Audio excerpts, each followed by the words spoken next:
everyone, welcome. It is the 2025 yearly reading. All right, I'm going to talk in a calm, cool, collective voice. Calm, cool, and collective voice. That's what it's given. That's kind of what we really need to just be calm, cool, collective this year, for real. I'm going to just cut right into it, okay? All right, you all. So, this is the 2025 reading. If you all have not already looked at, watched, listened to the winter solstice reading, it is up. It's available on YouTube. You feel me?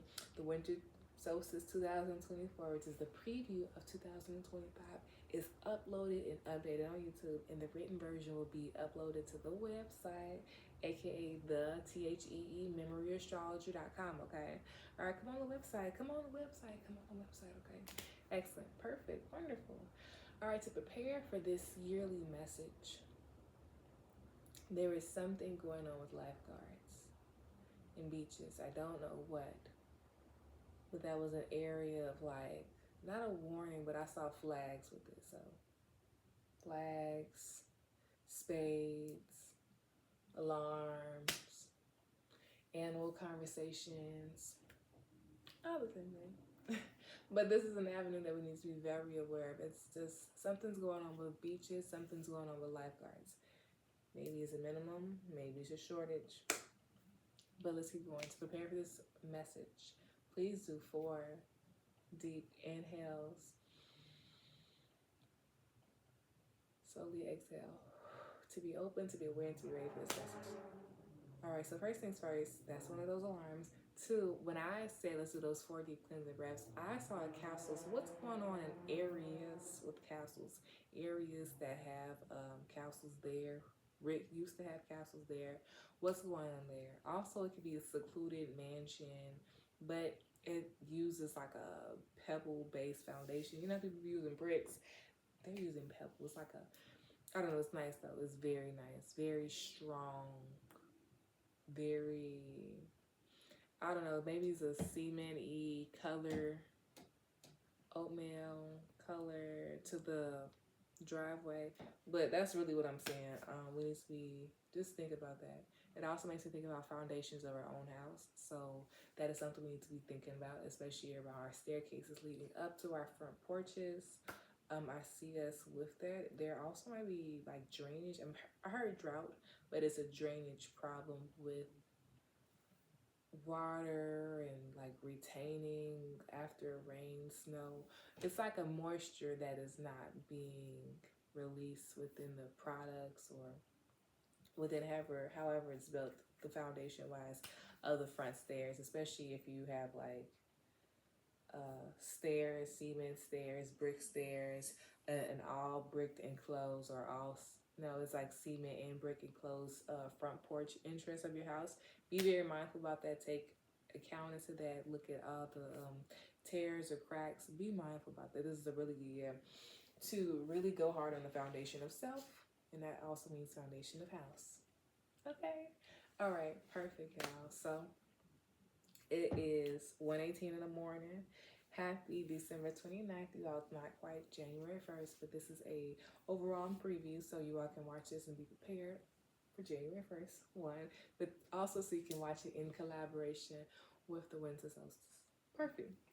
If you all would love to send a love offering, the link to the link tree is in the description box below, but also the Amazon wish list is in the box below, and Cashapp is there, right? If you all would love to send a Cashapp, tips are not required, but we are really appreciative of them. Thank you all so much for extending the love to us, and we extending it back to you all into you all's community. Okay, period. Excellent.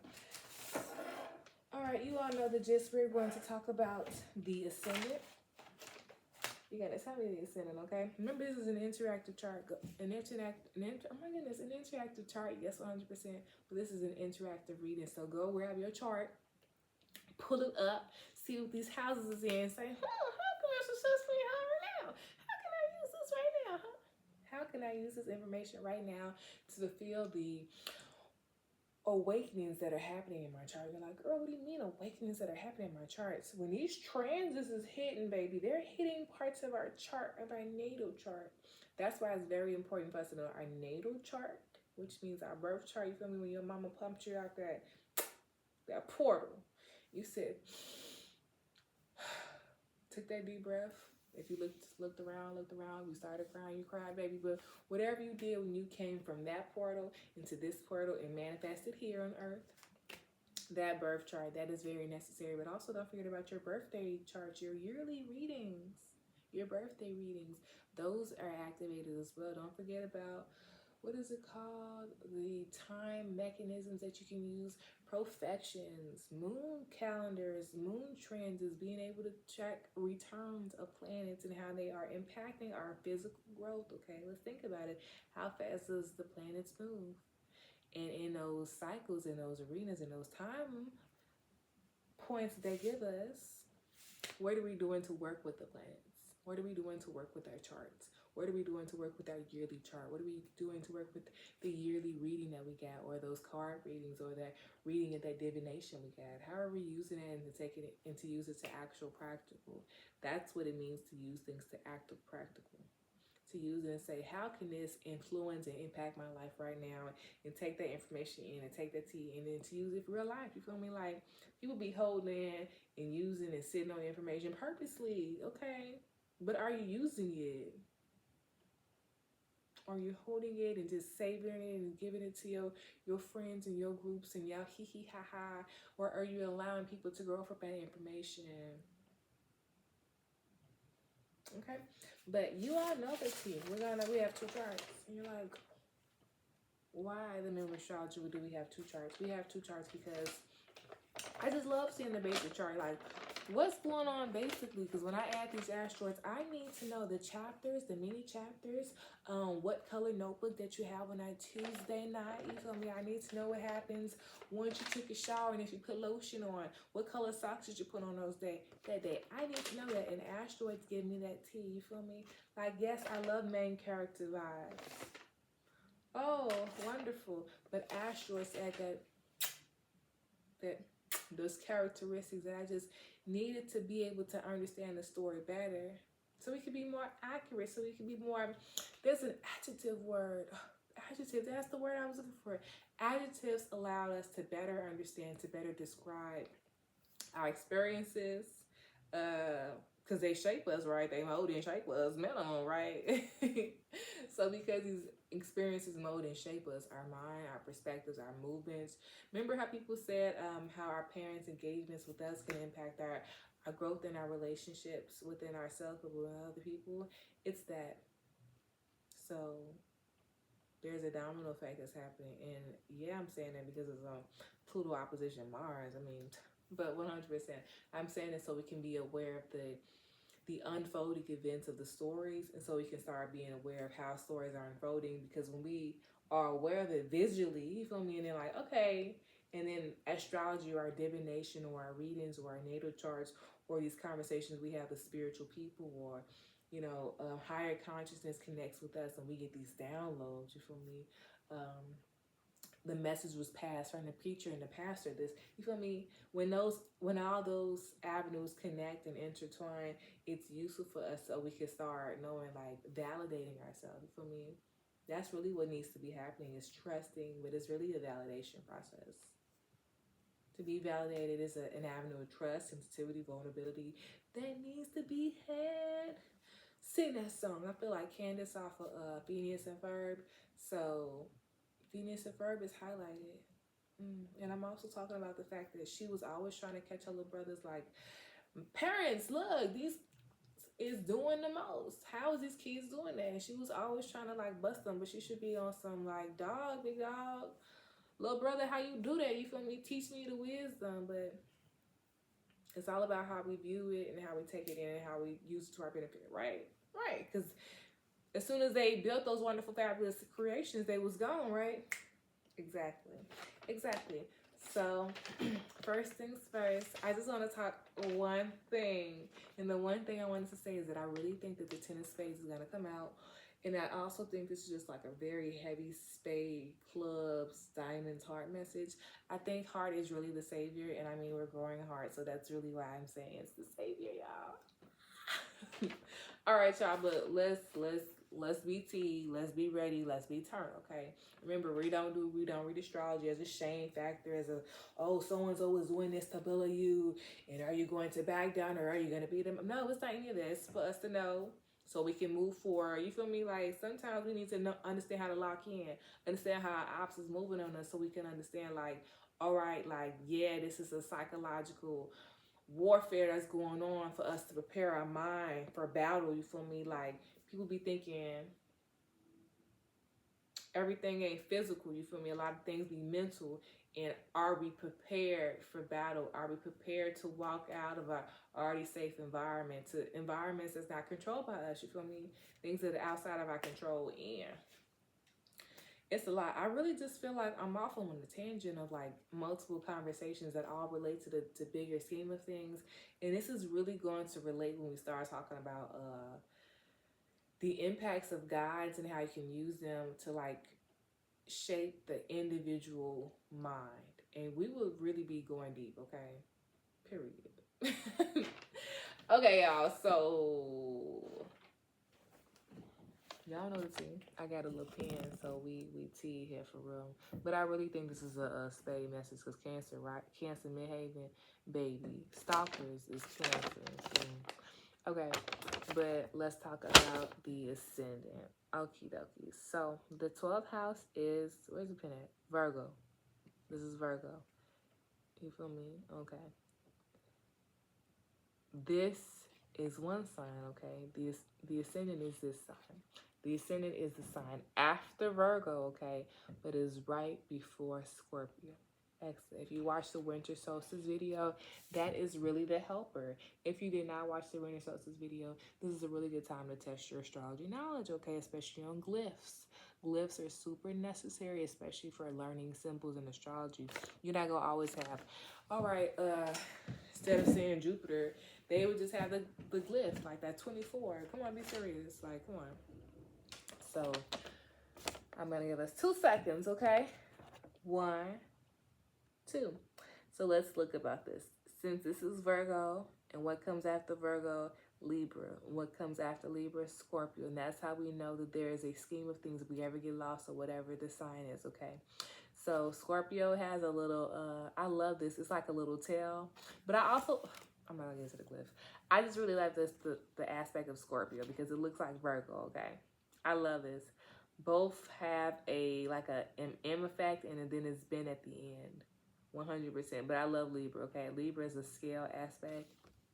But I like it looks like a little anchor too, but it also makes me think about the nodes, the engagement of the nodes. And it also makes me think about these conversation of Alpha and Omega because Libra look at this.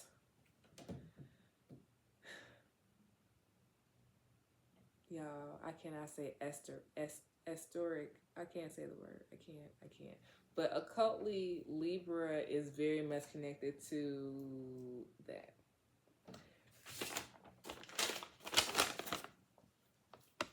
And I'm talking about the grounding aspect, okay, 100%. Also, if you want to go left, Libra and Locks go hand in hand. And that is some really occult conjure working, okay? All right. But anyways, Libra. Libra here, we're in the ascendant of 10 degrees, okay? So when I think about Libra 10 degrees, we really need to be talking about deacon. So this is like second deacon Libra, first deacon of Libra would be Venus, second deacon of Libra. Libra is what, an air sign? The next air sign will be what, Aquarius? All right, you see? So I love with Libra having this Aquarius aspect because I feel like we should talk about more astrology as societal signs. You know me? How societal based signs or other people based signs that are based on like engagement of others, how they are really impacted by societal standards, societal engagement, societal's basic inputs, what is right and what is wrong. You feel me? A lot, but I love this aspect because here it's kind of allowing us to understand from a different perspective other people, and I like it because it's kind of giving like a standoffish vibe. You feel me? So here, excavations, I see why it was very much up. Excavation comes up as a Pluto opposition Mars.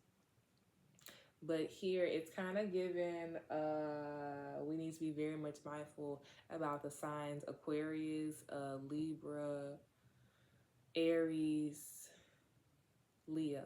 Those are the signs we need to be very mindful of. But we also need to be very mindful of, isn't Libra cardinal?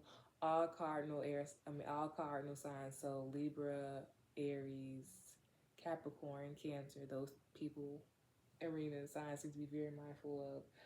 But yeah. Oh, 10 degrees, huh? Oh, Capricorn, we already said that. Look at that. Wonderful. So those cardinal signs need to be very mindful. Cardinal, oh my goodness, y'all. I am like drawing a freaking blank. But it's the initiating cardinal signs. So these are all solstices. These are all equinoxes. We need to be very mindful of as well.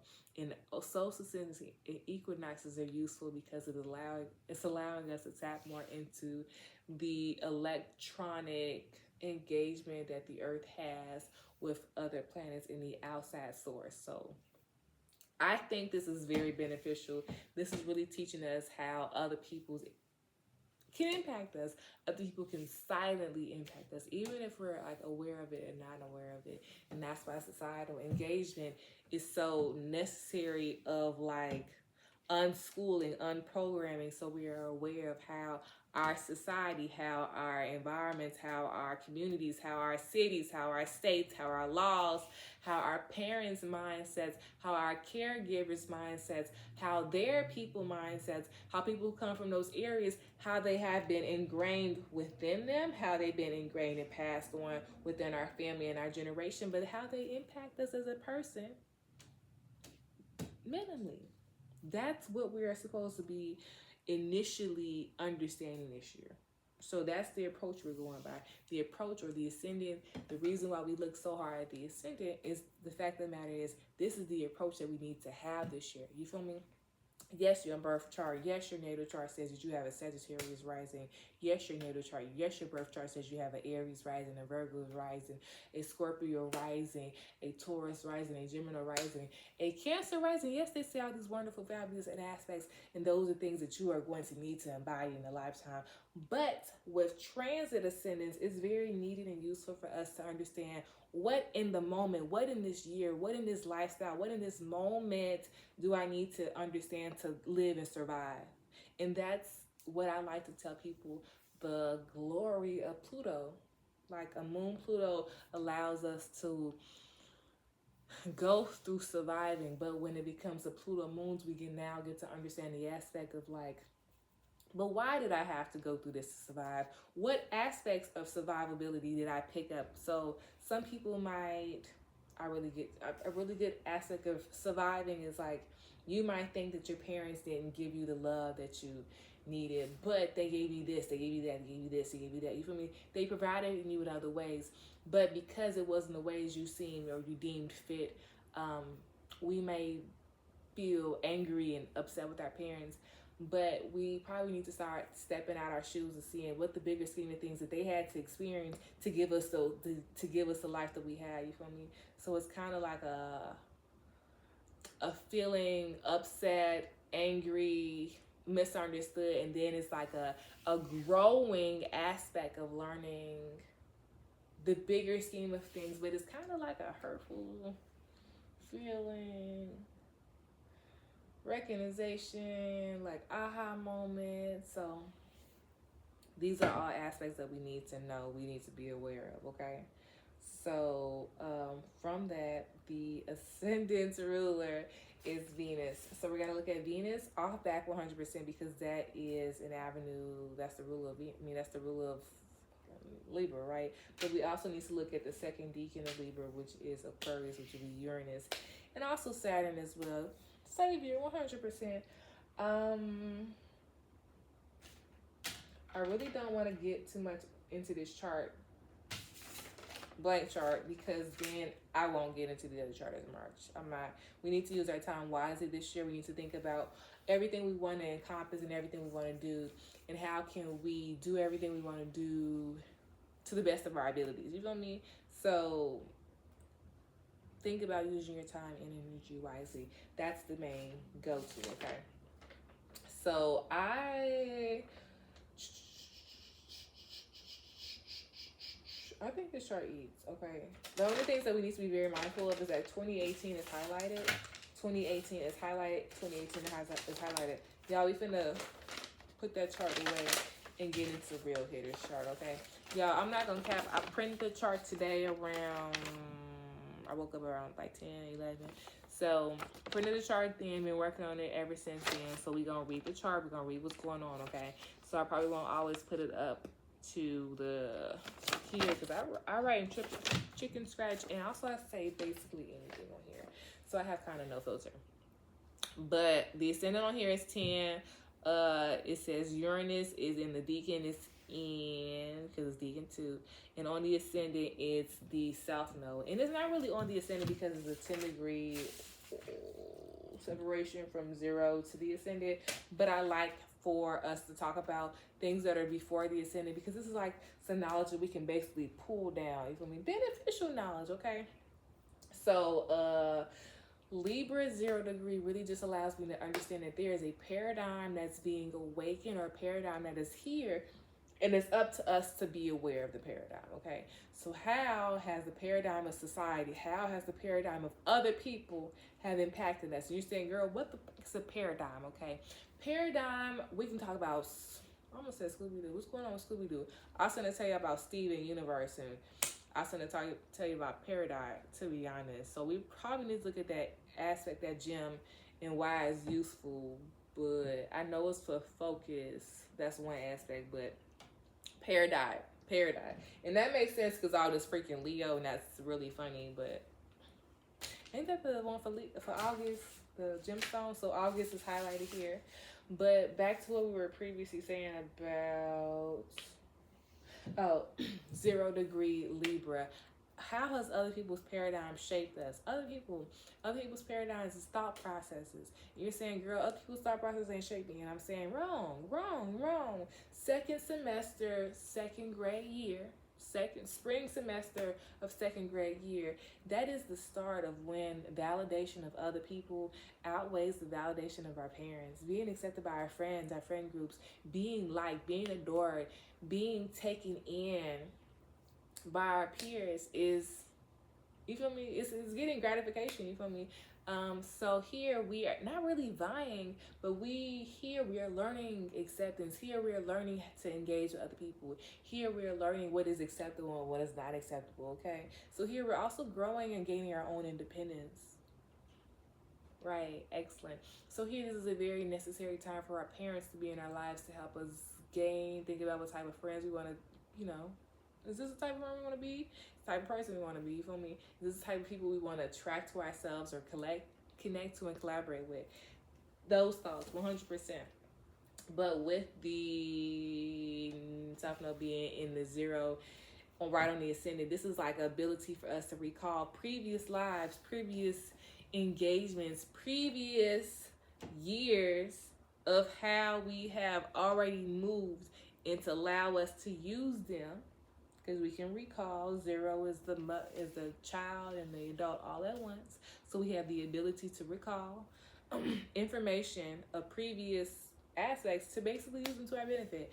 But it's all about, are we able to remember? Are we mature enough to recall? You feel me? Because when we're children, we're not thinking about things from that perspective, or we're not thinking about things from a whole big perspective. Because, baby, it's fun outside. What do you mean I got a new scooter for Christmas? Y'all finna catch the zoomies outside.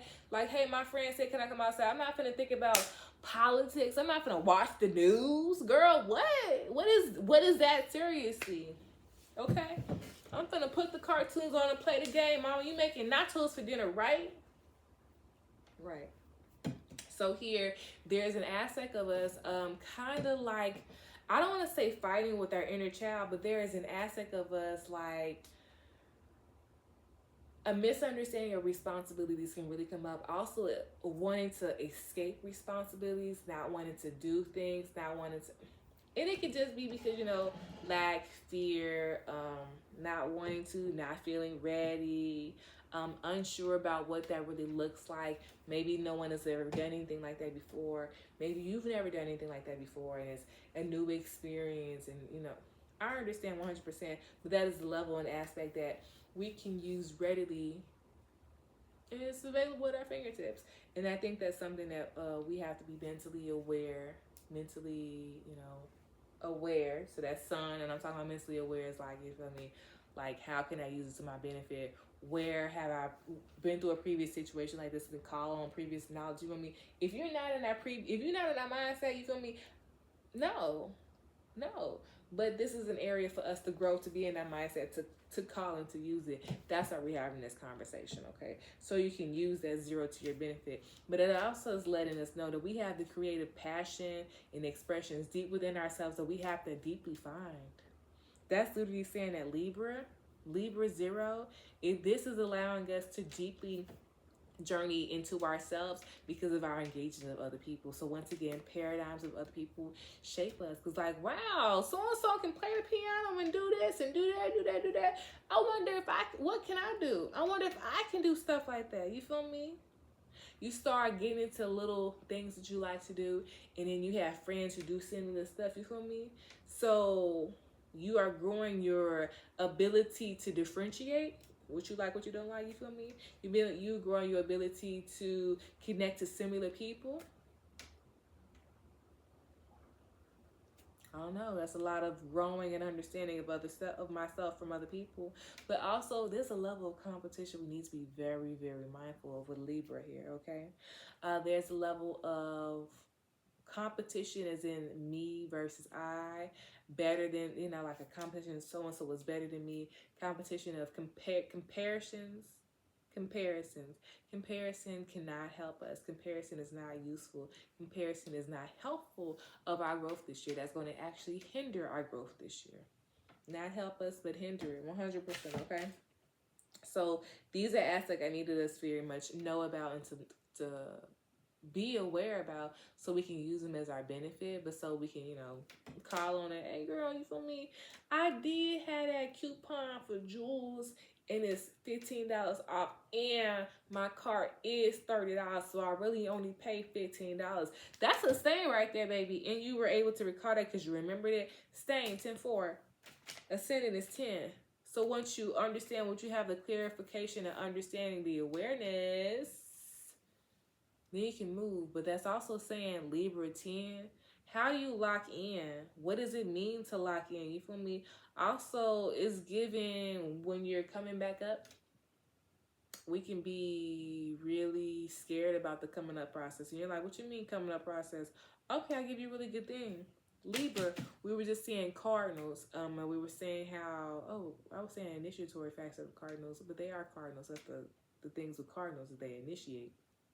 Cardinal strength, Libra strength. Our strength is years. Baby, we got the thoughts. We got the thoughts. The thoughts is zooming, booming. But it's the connectivity of making those thoughts real life. That's what we need help with. That's the momentum we need, okay? We have the ability to initiate, ability to start, right? But we need the engine power to put the work in, engine power to redo the work. You can be open to compromising. Like, hey, some things can't get done the way we saw fit in our mind, but we have to tweak it and modify it to what's worked best, right? To what we have, resourcefulness, 6th house, 612. Okay, you understand? 100%. So with this, we basically know how to move. We basically, the story is it just unfolds if we keep going deeper. 2-8. But the coming up process, it can be very scary, okay? So once you complete a task, what do you do next? Once you complete a task, how do you celebrate yourself? What feelings do you feel? You ever start a TV show and like when the show's about to end, right when the season's about to end, right when the episodes, right when the last finale is about to, you just end the session, 5 minutes, 10 minutes. The last episode, you don't finish watching it. So you won't really ever know how anything happens. When the next season comes up, you might have to rewatch the whole season because you weren't previously aware of what the story was telling you or what the story was saying, so you're really lost. You see that? So once again, when the story isn't aware, when the characters are not aware of the full story, there can be mishaps that can happen. Ooh. Okay. Okay. Okay. I like that. I really much like that because after this, send in this make. And yeah, I love me a make story, but my deeper understanding of make went today when it was talking about migration, the migration of people, the voyages of people. This is really 9-3, and 9-3 is the ability of expanding on previous knowledge. 9-3 is also, long distance travel. So once you leave out your city, once you leave out your state, once you leave out your community, you go to a new city, you go to a new town, you go to a new state, and you live there, and you adventure there, and you settle there. That's 9-3.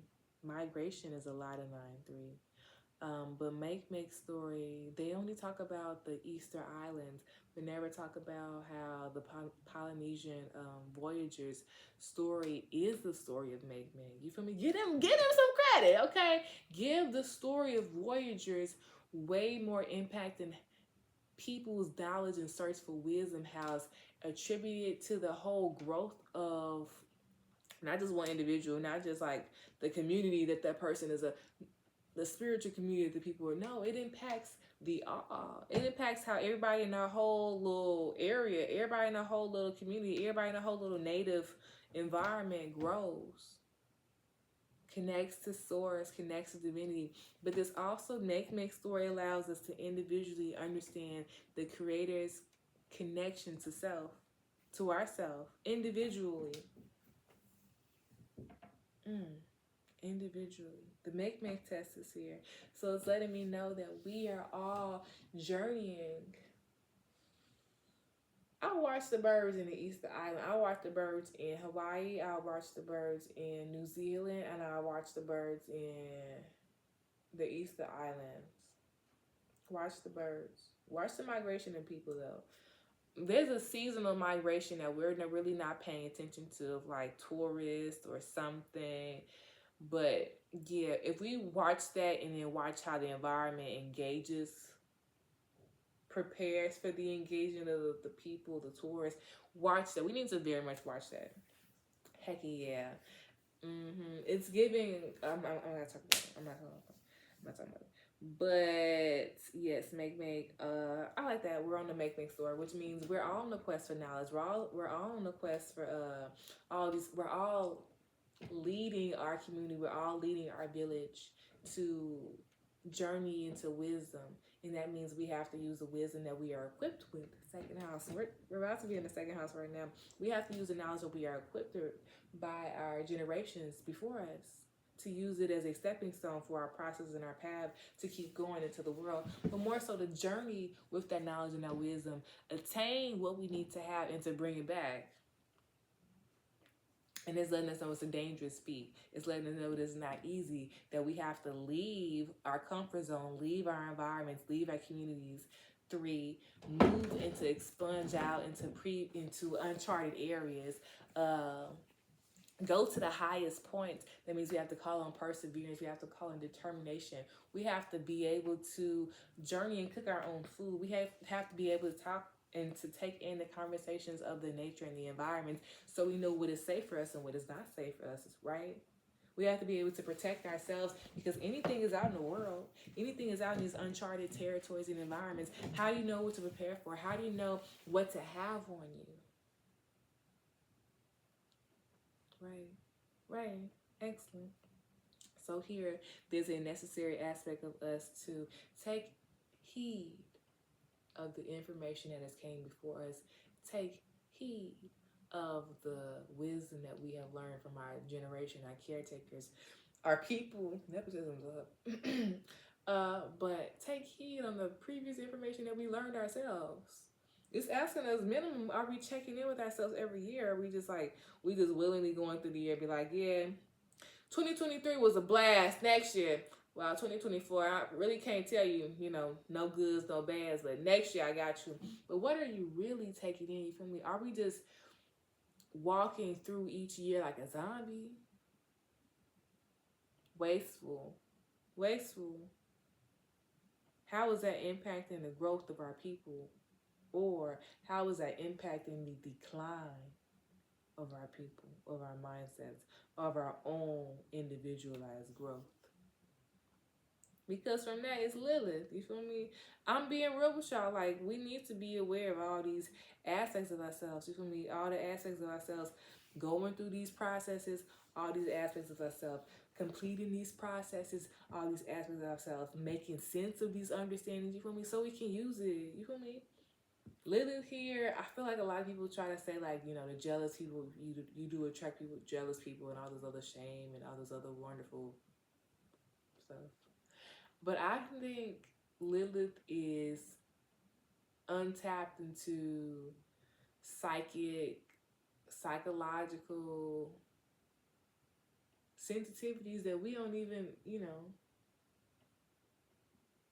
buried.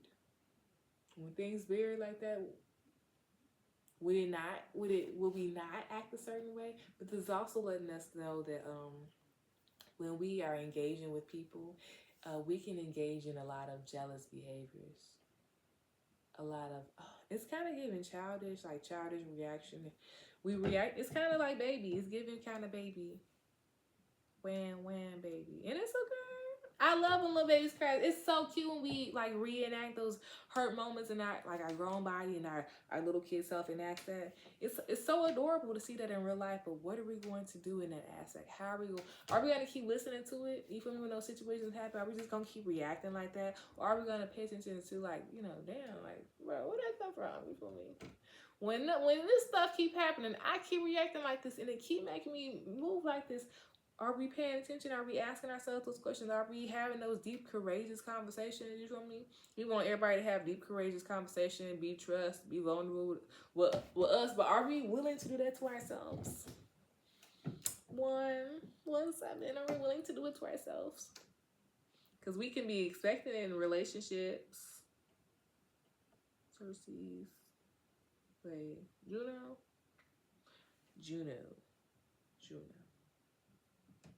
We could be expecting in relationships, Juno. I see Juno as conjunctix. Yeah. It lets me know that it's a parental wound that also we share. Yeah. So you see how the lineage thing keeps coming up? But what if we're aware of it? What if we're conscious of it? Son! What will we do about that? You feel me? The point of the sun is like, yeah, it's like a glyph of a circle, and like it look like a nipple, not gonna cap. You feel me? It's a nipple. So the nurturing aspect the sun can give to us is necessary, so we can feel growth. We can feel like we can grow in situations. We feel secure in ourselves, so we can grow. We're not hesitant. When you hesitate and you grow, you really unsure yourself. You really kind of question yourself. Well, did I make the right decision? Did I do that right? You feel me? How I know if that would come up? You feel me? If this says this, but this says that, this is this. You feel me? Make you question yourself too much. No. And I'm saying all this because the first accident is in one, and if we can make not the first accident be in one, and like actually be like, oh. Realization. Ain't 29 Virgo, right? Baby, if we use our resources wisely, will it not make us resourceful?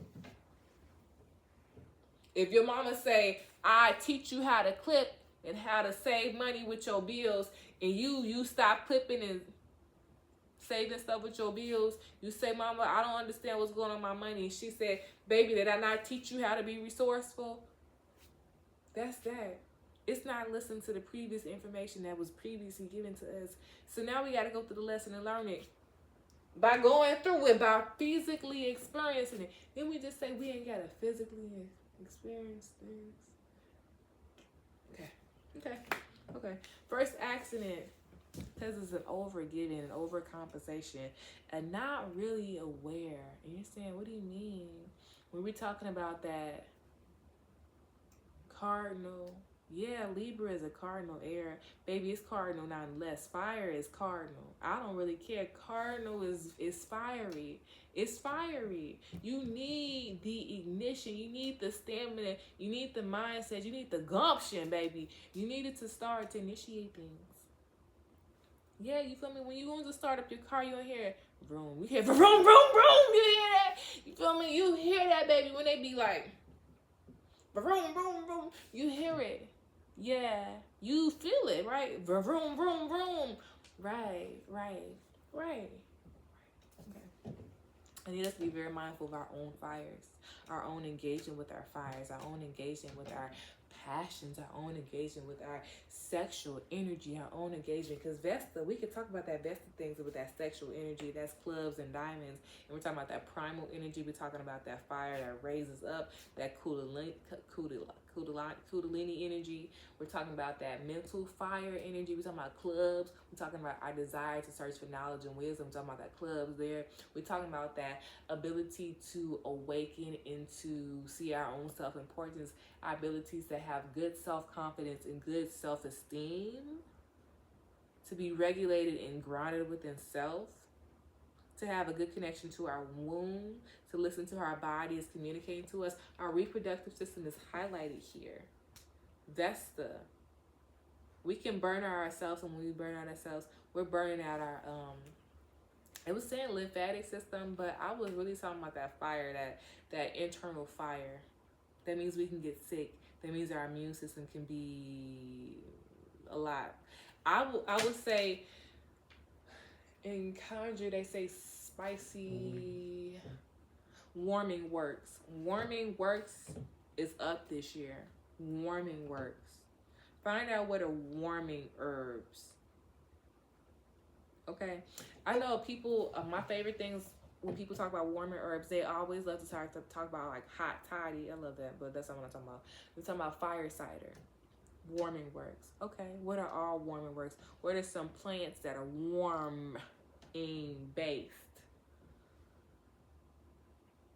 Sweet chili is a warming, but it's okay. Think about that. Okay, excellent, perfect. What else we need? We need to also think about chastity, our relationship to our womb, our relationship to our sexual creativity. How do we connect to that? Here it's really saying we need to really tap into that. I'm seeing it's giving a whole lot of nipple, like touching oneself. It's giving that. It's giving masturbation. Give me a second. I can see if you want to use like a rose, a little spicy. I can see you doing that 100%. I see that's beneficial.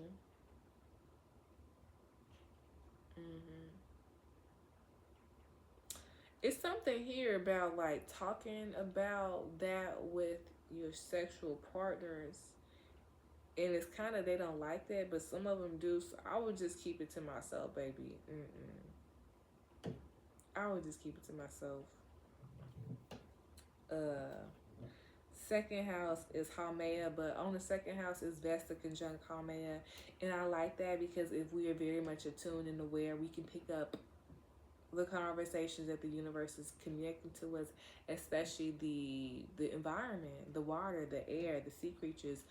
It's really giving the land is communicating to us, and if we're not aware, that aware thing is like so necessary. If we're not picking up the little hints, it can kind of not be useful for us.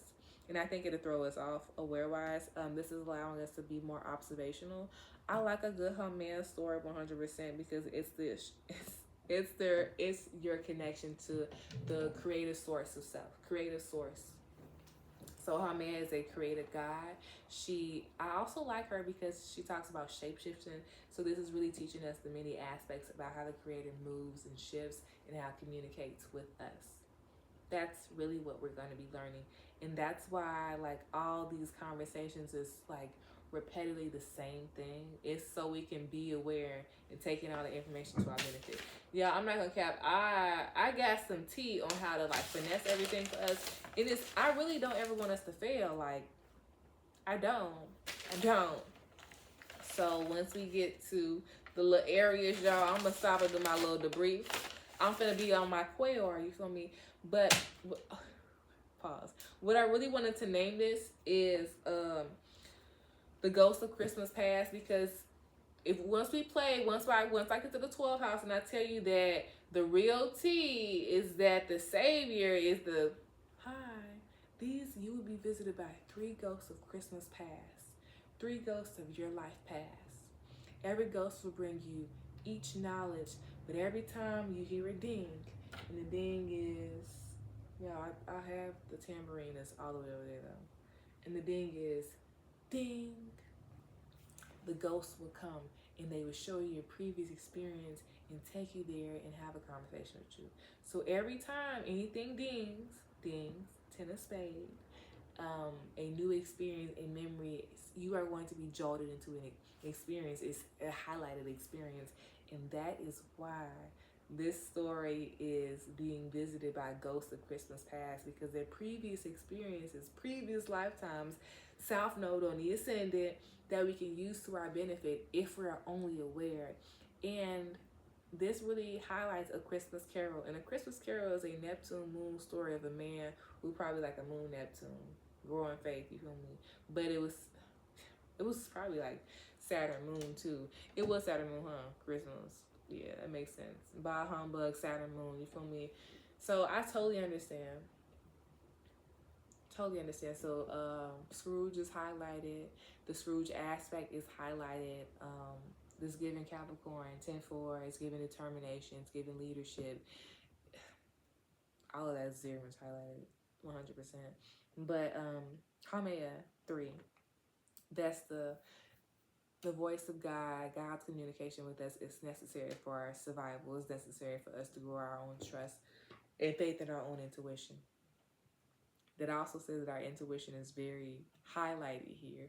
Our intuition is needed here so we can take in the conversations that's going on. But it's really just allowing us to grow our intuition for real, and trust to our intuition. There is new islands being formed in Hawaii. Haumea.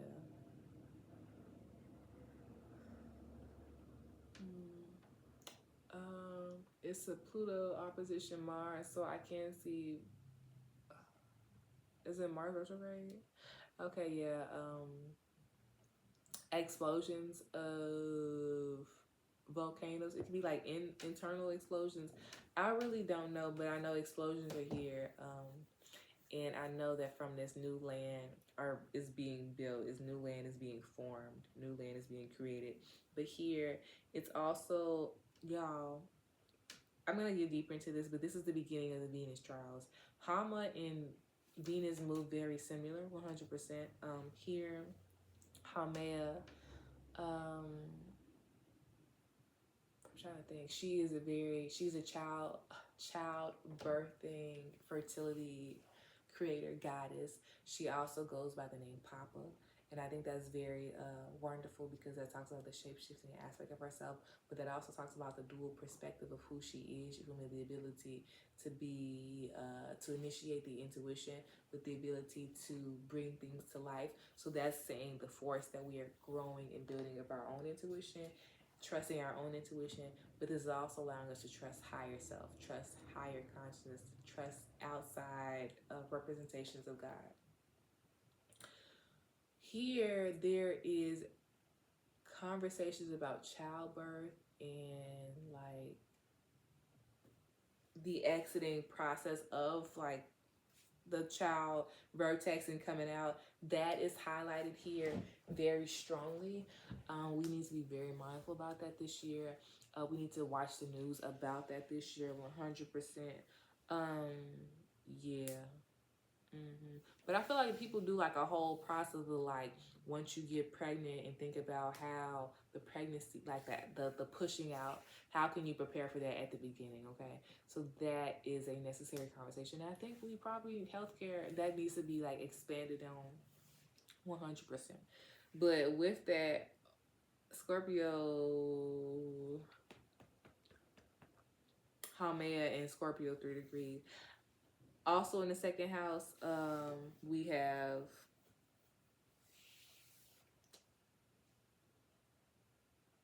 Juno conjunct Nyx. This Juno conjunct Nyx is very beneficial because it's the helper for the South Node on the ascendant, South Node on the ascendant. could be a semi-sextile to Hamed, which is very useful to how the connections to the creator is coming down to us, but how we can use it as a beneficial. But also it's telling us that observational awareness is happening within our brains, spatial awareness is happening within our brains, but there is a reminder process through memory, jolts of hands. It's giving that. So you know how you have a dream and like you have a conversation and the conversation allows you to have this awakening. It's like, oh my God, that's what my dream was about. Ooh, and I remember this. You feel me? It's that muscle memory of engagement. Muscle tactile is up. All that is up this year to assist one in remembering, okay? To assist one in remembering. But with Juno conjunct Nyx is also allowing us to know that we have aspects that we need to work on within ourselves so we can accept the information that we are like getting. So with this, we need to work on our relationship to the night, our relationship to our shadow aspect of ourselves, our relationship to being shunned, our relationship to being shamed. What aspects of shame are we holding within ourselves, especially about validating oneself, especially about, standing in the approach of being oneself. Especially about where one has came from, okay? There's a whole lot of unearthing process that we have to do that is very useful for us. This also says something about like a family home that we need to connect to, sit, touch. It's something on the lines of that 100%. With this here though, our relationship to, how is our relationship in general to our mates about the other parts of ourselves? There's parts of ourselves that we try to like not really showcase. What is that like? When we don't really showcase those aspects to ourselves, or more so hide them from ourselves, and they show up in our relationships, what do we do about that? You feel me? Also, sometimes we need to be very mindful about how our relationships can showcase shame to ourselves. So showcase shame and jealousy, like, oh, so-and-so was supported by this, that, and the third. And it secretly makes me feel like this, but I don't ever say anything about it. I react in this manner. How can those reactions be understood in a better mindset? You get what I'm saying? It can showcase a whole lot of like,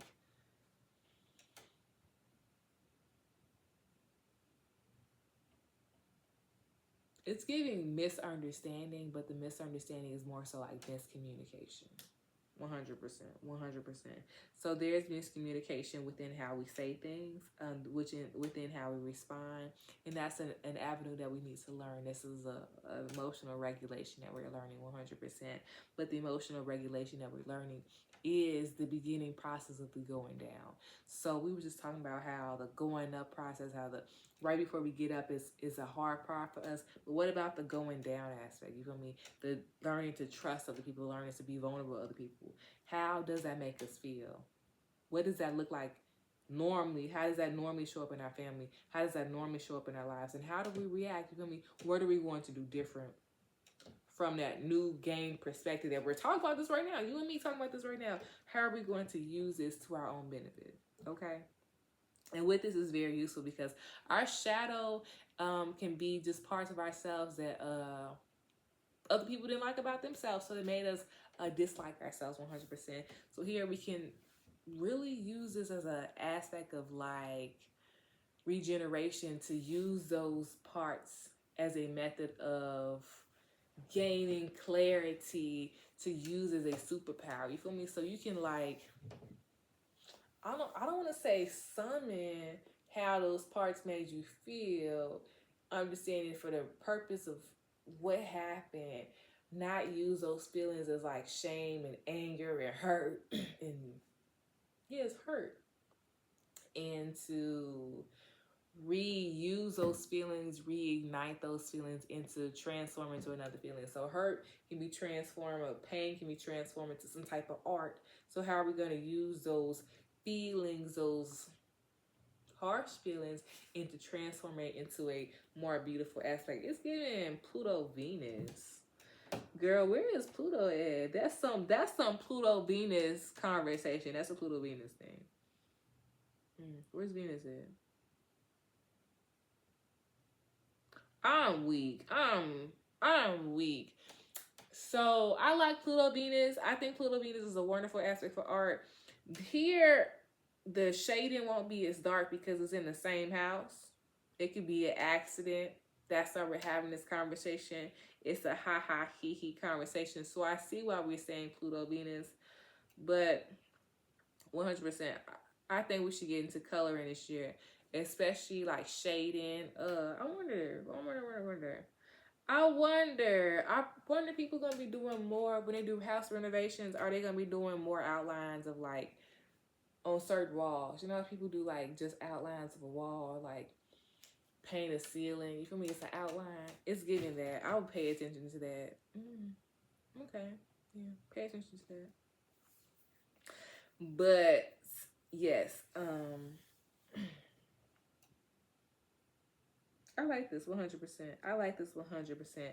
This can allow us to beat a whole lot of wounds up that is like in our mom's side of the like maternal lineage, about relationships, being vulnerable in relationship, trusting people in relationship, relying on people. This is a whole lot of like learning reliability on self so we can make better decisions. You feel me? So we can get into relationships that we feel trusting. That's really eats 100%. This also allows us to think carefully about the things that we are connecting ourselves to, which is very useful.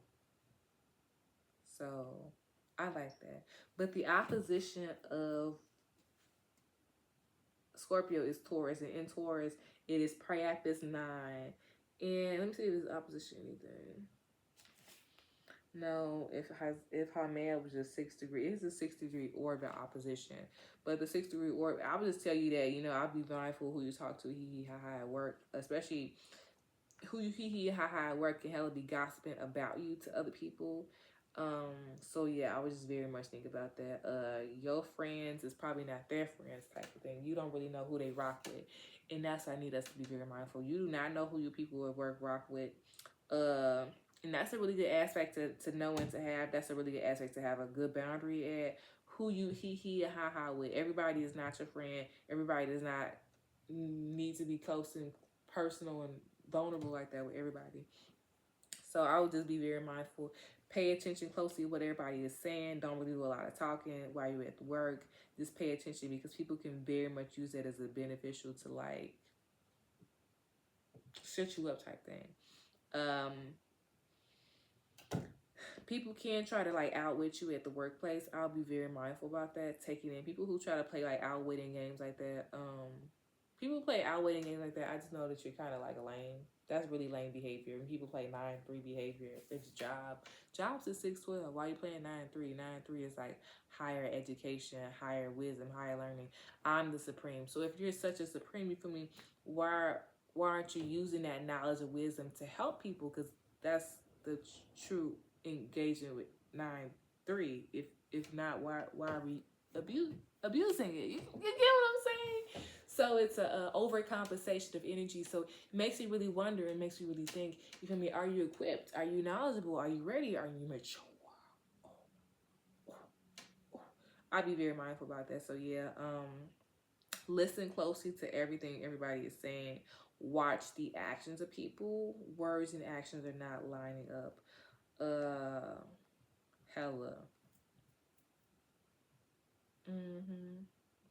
People might be watching you at job, and other people might be watching you in general. They might be questioning your connection to the creator, your connection to the creatress, your connection to. Some of y'all might want to become a doula, death doula, any of those aspects. I would be very mindful about who you tell. I would keep that close to my chest right now as well. I'm only saying that because it's like a rebirth, a re-understanding. It's like a cultural resurgence that's going on, and I need us to think about that. Also, if you're thinking about going to any of those aspects, think about culturally how it can impact you, how you can connect your cultural and your spirituality together with that aspect. Okay, 100%. 2-8 people may be. Let me a second.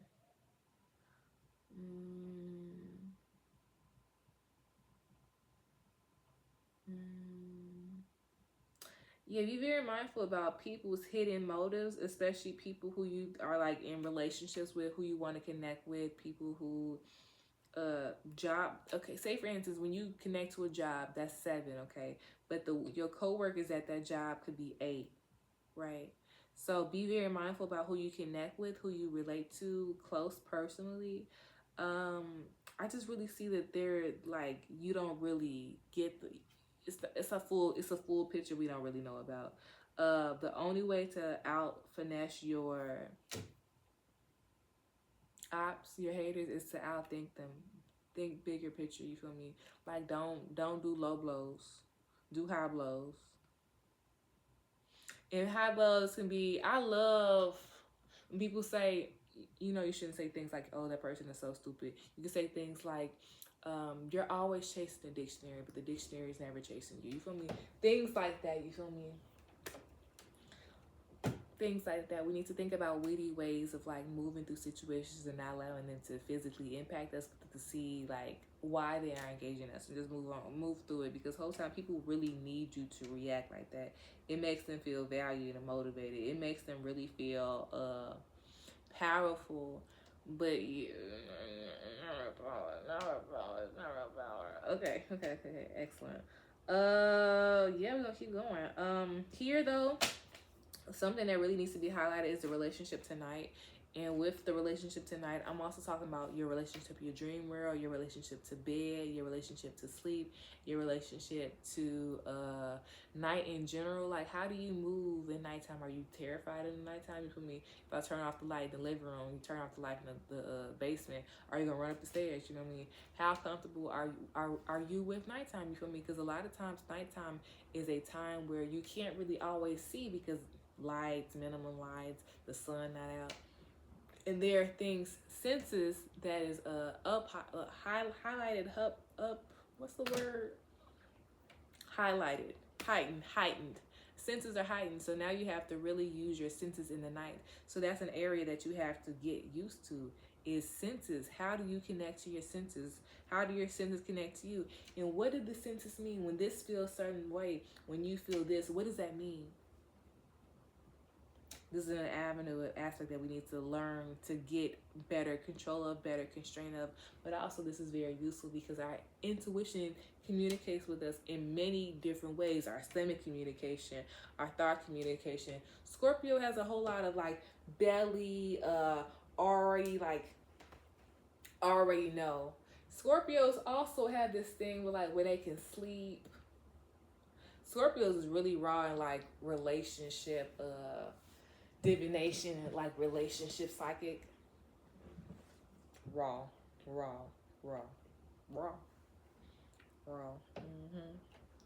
Trackers, stuff like that. Raw. Senses, the olfactory, strong, 100% strong. So these are all things we need to be very mindful of. But it's also saying when things behind us, we aren't aware of how close. The spatial awareness, that raw. Scorpio is very raw, but it's a learning facet that needs to happen.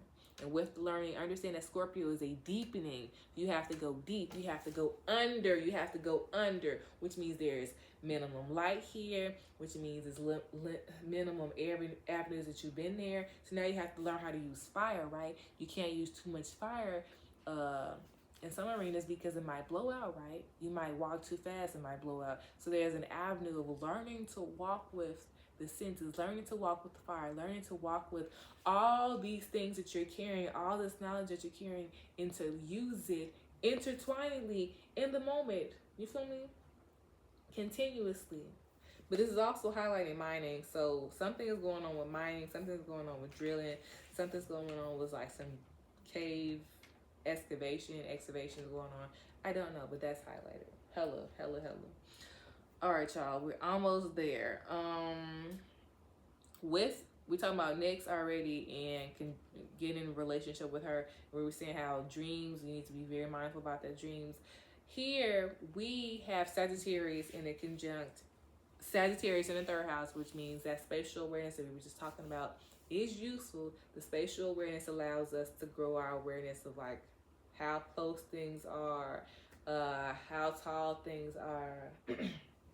Allows us to also do like a memory match memorization, call and response is really heightened here. Here exposure is very necessary. So exposure in 3, which means we need to have, for our children and in general, we need to be doing way more learning through. Wow, that's I almost said that sucks. Y'all don't really like learning the religion. Y'all don't try to understand spirituality from an own personal standpoint. Spirituality is very necessary here. Your own spiritual practices and how you use rituals. 9 is just your engaging with ritual. What does ritual mean to you? When people say rituals, they be like, yes, potion in motion, make this baby flotion. You feel me? No. I have no idea what that is. You feel me? Sprinkle an eye, a frog, newt, a toenail from a vampire. No, baby. No. What is ritual to you, and how do you engage in ritualistic behavior? And a lot of times it's with teachers. Teachers are here. Your teachers, who are they? DNA 17. Your ancestors will guide you to them. Your ancestors will physically be your guide. Would physically be your guide. You say, girl, what you mean? What you mean? What you mean? When you say ancestors are physically your guide, this also means that this is an ancestral gift that you all have that everyone needs to kind of like grow and deepen on. DNA here says that you all have a Voyager's mission. Voyagers is the ability to expand on knowledge and wisdom and communities that you're previously at and moving from that. Don't think when you go to these new environments you like lonely, you ain't got nothing to bring. No, you're resourceful. You got that word again. And you're using all your resources to your benefit to help you in this newfound arena.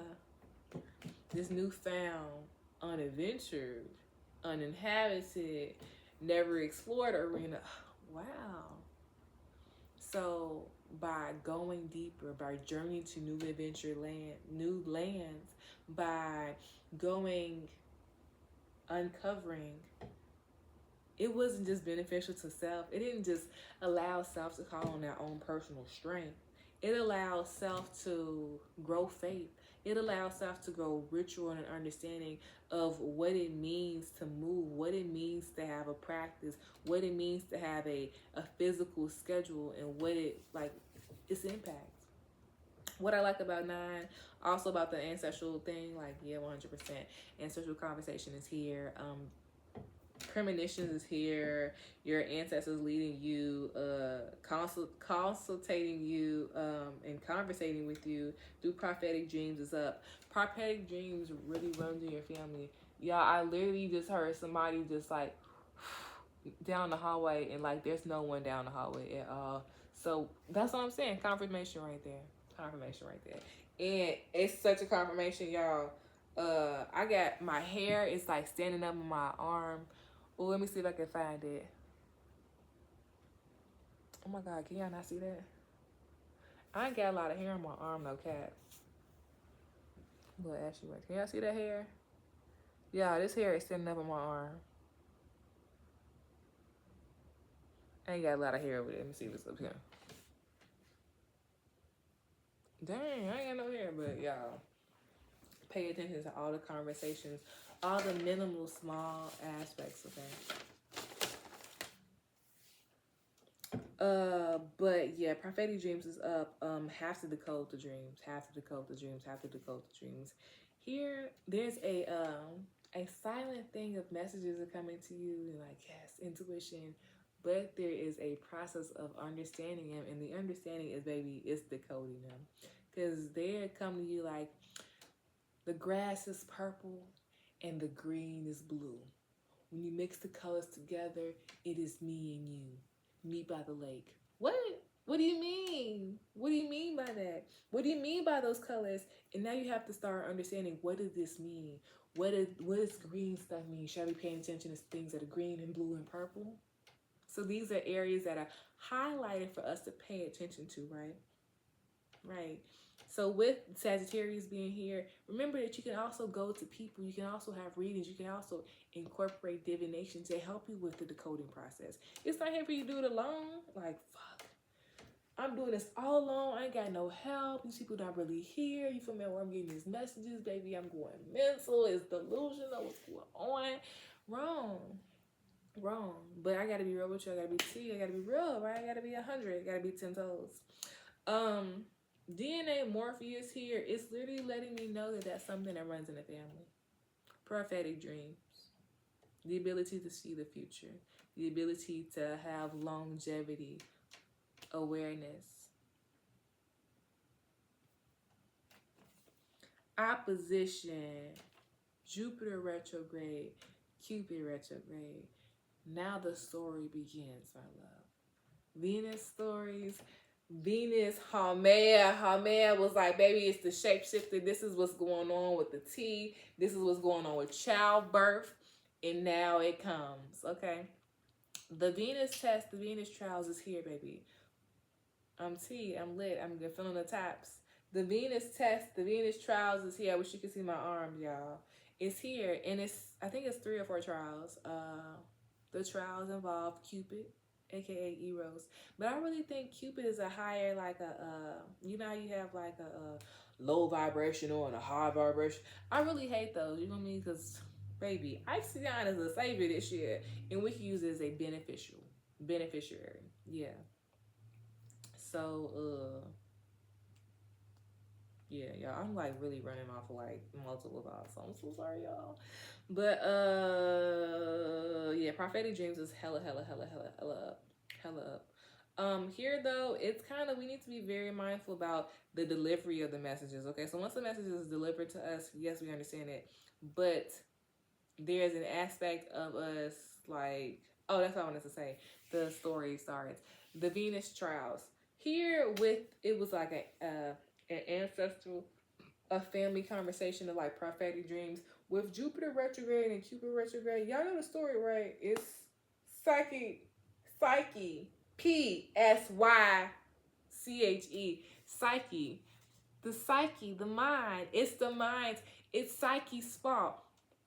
It's her family's fault. It's her friend's fault. It's her sister's fault. It was everybody in her ears like, girl, your man is not who your man is. Your man is a cheater. Your man is not doing you right there. You don't even know what he doing out there, girl. He's gambling money. He's doing that. He's doing the third. And Psyche, you feel me? She was hearing that every day, all day, nonstop. Imagine if you heard that every day, nonstop. Hey, girl, how you feeling? Girl, you know, I'm good. My man's doing good. I seen him. When was the last time you seen your man other than at nighttime, huh? Your man only want to see you in the nighttime. What that mean, huh? You feel me? So they always whispering these sweet things about what she's doing, what she's not doing, about her relationship. And they never mind their business. She never said, man, your business. She never told you none of that. You feel me? She was like, you feel me? Engaging with them still. And they just kept egging those doubts in her head. Until one day, I'm sorry, I not really told you the big story. Psyche is in a relationship with Cupid. Cupid is a guy. Cupid is actually Venus's son. And it's a story about how Eros was, Cupid was made to send a shot to Psyche to get her to fall in love. And he was just like, nah, I'm not going to do that. I'm going to just do this instead. So Cupid had a first mind. He was given a mission. He was like, nah, I ain't finna do that. I ain't finna do the mission. You feel me? The whole time. But there's another one about how Psyche was created and how Eros, but we're not going to talk about all that. You feel me? Eros here and Cupid here are the highlighted parties such as Venus. Venus here, we can talk about Mother Supreme 100%. We can talk about the shape-shifting aspect. Shout out to Haumea. We can talk about how she is the solidifying factor of connecting to things and having an understanding about comparison and working with things. But here, Venus is kind of a little mean. And I'm rocking with her because it's Psyche people fault. Like, girl, you them people finesse you. Why I gotta help you type thing? But back to the story. Psyche got in a relationship. She was in a relationship with Cupid. Cupid told her to be like, whole time, baby, check it out. You with me, I'm with you. You like me, I like you. You feel me? We live together. Here is where we live together. This is the place where we can meet. Oh man, baby, I ain't saying nothing else. I don't want no tea. I don't want no smoke. Okay. This is where we can live. This is where God and human can live together. Okay. So you feel me? The only thing in our relationship is you just can't see me, baby. You feel me? Like I bring you the riches. You get everything you want. I get the flyest socks, flyest tights, flyest shoes, flyest purses, baby. I keep you in the flyest things. You ain't never gotta worry about nothing, my love. I got you. You feel me? So she like, yeah, baby, I got you. Sleep in the bed every night with him. Sleep in the bed every night with him. Sleep in the bed every night with him, okay? Just saying. Just saying. How people come over. Oh, girl, where you get this from? Girl, my man. Okay. Next week. Girl, where you get this from? My man. What your man not out there. He not out there handling the bag. Where you get this from? My man. Okay. We ain't never met your man. You keep saying my man, girl. We think something's going on with you. You're fake. You're lying. You're a fraud. They were deeply in her ear. Really made her question herself. Really made her question her own relationship. Now an individual relationship that was between two parties now became 3, her sisters, 4, her parents, 5, her family members, 6, the community. All these people were in her ear. Cupid laid in the bed with his wife, Psyche. You know, they be doing the do. She was up all night thinking about everything everybody was saying to her. She took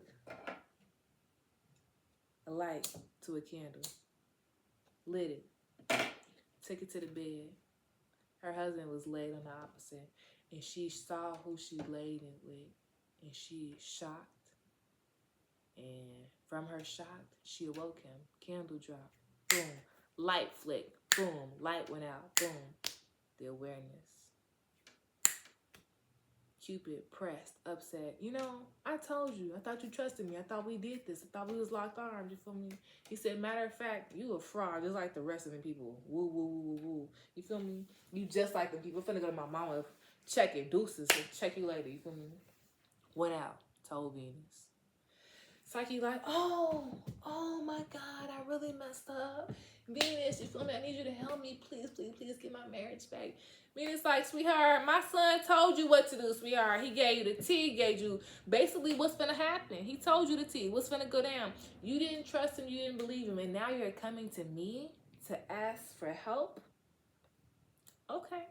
I help you, but you gotta do these 3 to 4 tasks, and I'm not really saying they easy, I'm not really saying they hard. But you said you want them back. And the Venus test starts. But the last trial is the one I'm trying to be specific. The last trial in Persephone, I'm calling you. But Circe's, maybe I'm most definitely checking you in. Circe's here. What are you, Circe's? Circe's. Wow. In the 5th house. Circe's here. Persephone, as I like to call her, Persephone.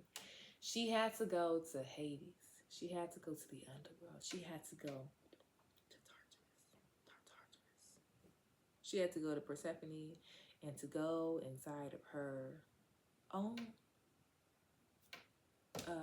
like a makeup bag, a beauty bag, you feel me, and to retrieve something out of there. So she went down there, retrieved it, and as she opened it up, she fell out cold. Wasn't able to finish the test. Wasn't able to go back up from Hades. Stuck in Tartarus. Stuck in the underworld. Stuck in the deepening facet. The Savior, as she lay awake, as she lie unconscious, Psyche, as she lie unconscious in the heart of the underworld, the Savior is that she is pregnant. The Savior is her engagement to devotion. Her Savior was the fact that she went to the end, the Alpha and the Omega. She went to the end to show her trust and her dedication to her husband, but to right her wrongs. She stood on that. That is a story of teaching you how to stand on your square. She said, I'm finna do it to get my man back. And she didn't just get her man back, baby. She saved herself, she saved her relationship, and she saved her future child. But her future child was then blessed by Venus, nurtured by the womb of his mother, suckled at the breast of his mother, guided by the gods. Dedication, ritual, engaged, in practical life. So you're saying, why is any of this information useful when the story, DNA, is opposition, Jupiter retrograde and Cupid, baby? I need us to be aware of the stories and how people may play the story, so we do not fall into the already categorized events, right? If events have already happened and we say this is how events have happened, why do we not be aware of how events happen so they don't happen again? You get what I'm saying? If the story's gonna follow, if the story's gonna go the same way, and we follow the story the exact same way, and we fall into the hole, and we're gonna say like, oh, I didn't know the story, but I didn't know the hole was right there. But how did you not know? Was the story not understanding enough, or was there a misunderstanding? Right. But the misunderstanding can assist us. It's up to how we use it, though. Morpheus conjunct Mercury. And that is the understanding of how to use the wisdom that we are learning and guiding to our actual everyday life. And to be able to use that, we got to understand what's going on here? What is going on?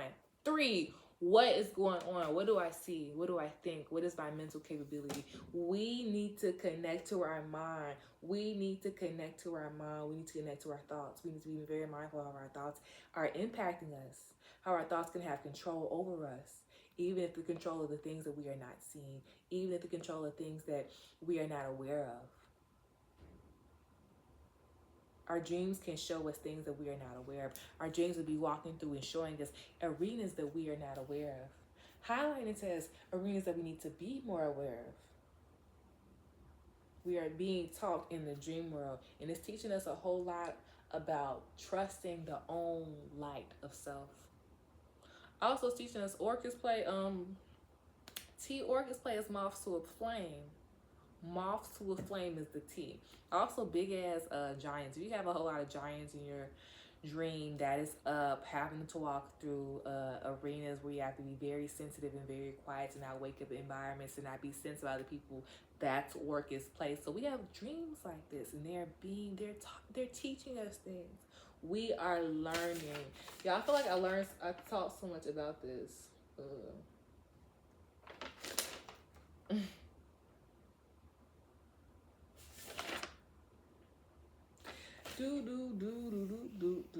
Okay? I need us to be very mindful about that. Because the ruler of Sagittarius is in the 9th house. It's in the 9th house as opposition itself. So that also means that stories are repeating itself. We need to be very mindful about myths, mythology. Isn't there a movie coming out about the Ovid? Metamorphosis.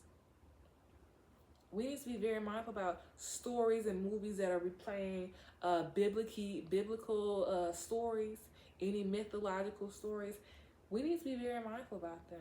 See how those stories are intertwining secrets and knowledge that it can be very useful to ourselves, to situations right now. How can we relate this to right now, to the right now? Also, it's kind of allowing us to know that we have a misogynistic viewpoint that we also have to beat up in the dream world, and that's going to be highlighted to us 100%. This is also giving me 9 of spades. So why is 9 of spades here? DNA, Morpheus. Oh, nightmares. Okay, that's why the 9 of spades here. We need to be very mindful about our nightmares. We need to, I would do a reading on that. I would deeper dive on that, get a reading, 100%. Okay, y'all, we're almost there. So we're finally in Capricorn season. You're saying, why am I working through the chart like this? I'm working through the chart like this so we can be aware of the story, so we can keep going, so we don't fail any tests. Okay, Capricorn season. Capricorn season. It goes Eros conjunct Ixion conjunct Pholus conjunct Quayar. Okay, these are all very necessary, and all this information is very necessary because we were just talking about the light. How the most important thing here is awareness. Awareness can be led by every astrology, every planet, every zodiac sign, but the true awareness is of the sun. And when the sun is, or when the earth is not facing the sun, aka winter solstice, fall equinox, you feel me, that's moving away from the sun. These are arenas where the sun isn't highlighted. The sun's awareness isn't highlighted as much. The sun's light isn't highlighted as such, which means these are areas that we need to be able to recall, to be able to use in the ability of darkness, in the ability of unseen territories, in the ability of working through uncharted arenas. Period. Where is Doris map and said, where are we going right now? Map. All the things. Roll it up for. Everything that you might need, I got inside for you. Backpack. Makes you think about that Flo Milli aspect of backpack. I like that song. Moving my ass in this platform. Yes, okay. Too much. I'm gonna listen to that after this video is done with. Flo Milli, if you listening to this, baby, I'm a fan. Okay. So Eros conjunct Ixion conjunct Pholus conjunct Quayar. Baby, we're at the real hitters now. Let's talk about Ixion. Let's talk about the real centaurs. Let's talk about the real asteroids. These are main characters. These are also adjectives. These is also really giving us the tea of the story, okay? So Sagittarius is really necessary 100%, but I love talking about unevolved Sagittarius is Ixion. Period. Unevolved Sagittarius are Ixion or has characteristics of Ixion. And Ixion is very just irresponsible, self-absorbed, only thinking about self, not accountable of anybody but self, has these really weird desires, like takes things without ever thinking about any consequence, killing people and murdering people without any consequence, flexing and finessing without any consequence, saying he the biggest and the baddest, and everybody's like, yeah, you feel me?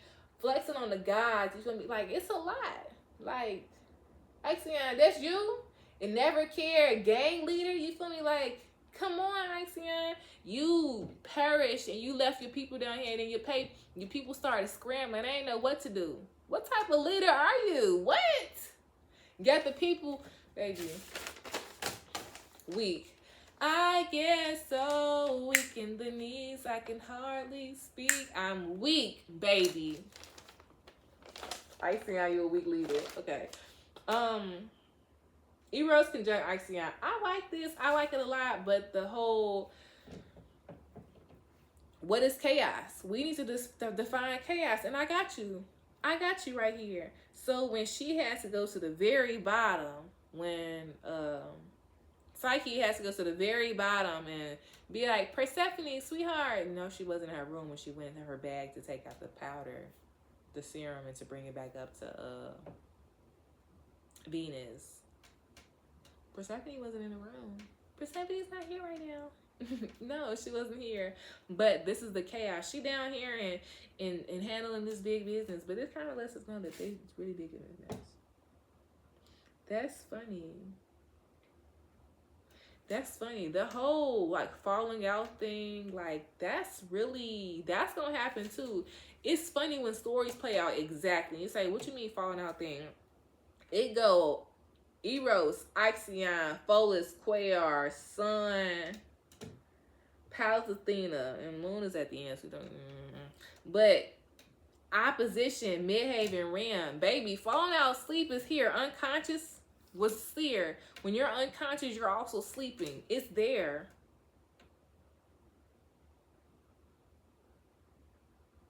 The story plays out, which means we need to be very mindful.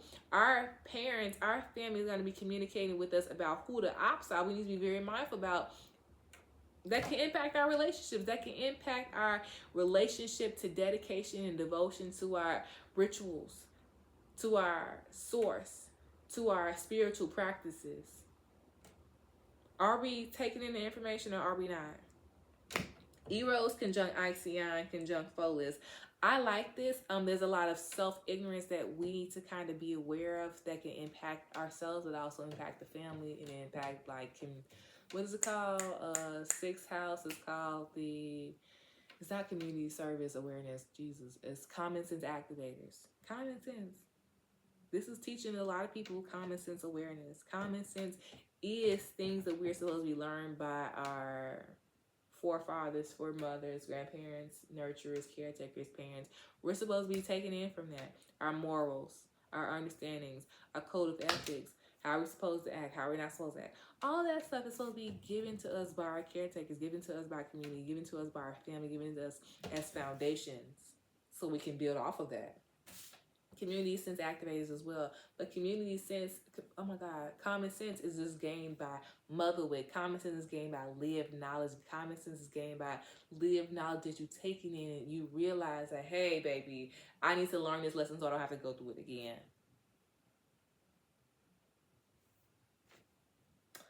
Gambling is up. Gambling is up. Hella gambling.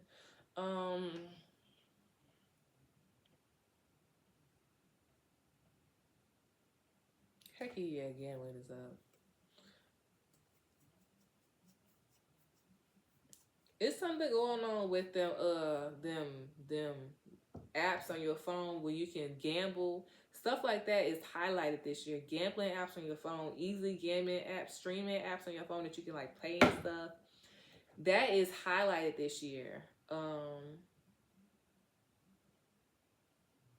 don't know. They might be switching policies. They might be making things a little hard. Yeah, but how it originally was at the beginning is not how it's going to be. When Venus gets out of Aquarius, very much be mindful about the streaming platforms that you do gambling on, or casino stuff like that. Yeah, I would just be very mindful. Something's like it's a process going on with them, but it's beneficial to the big business. It ain't beneficial to the individuals. What I'm trying to tell y'all. But what is the chaos? So you're like, what do you mean what's chaos? Why are you talking about this? Okay, so Quayar is the asteroid that talks about coming down to Earth, and talks about coming into primordial chaos. Here, I'm going to literally explain to us what the primordial chaos is that we're coming down into, because coming down into is already in it. We're at the very bottom. The bottom of the chart is 4. 4 right now is Capricorn. We're in Capricorn season. When we get out of Capricorn season, we'll be slowly moving out. So the slowly coming up process would now be Aquarius season. So what happens from the beginning of Capricorn season? So what happens from December 21st to what happens to, I don't know what Capricorn season ends, January something. Then from January something to February something, 19th, one of those days. How has everything been going for you? I want you to check in that process. How as everything was before December 21st? You feel me? Check in that process, 100%.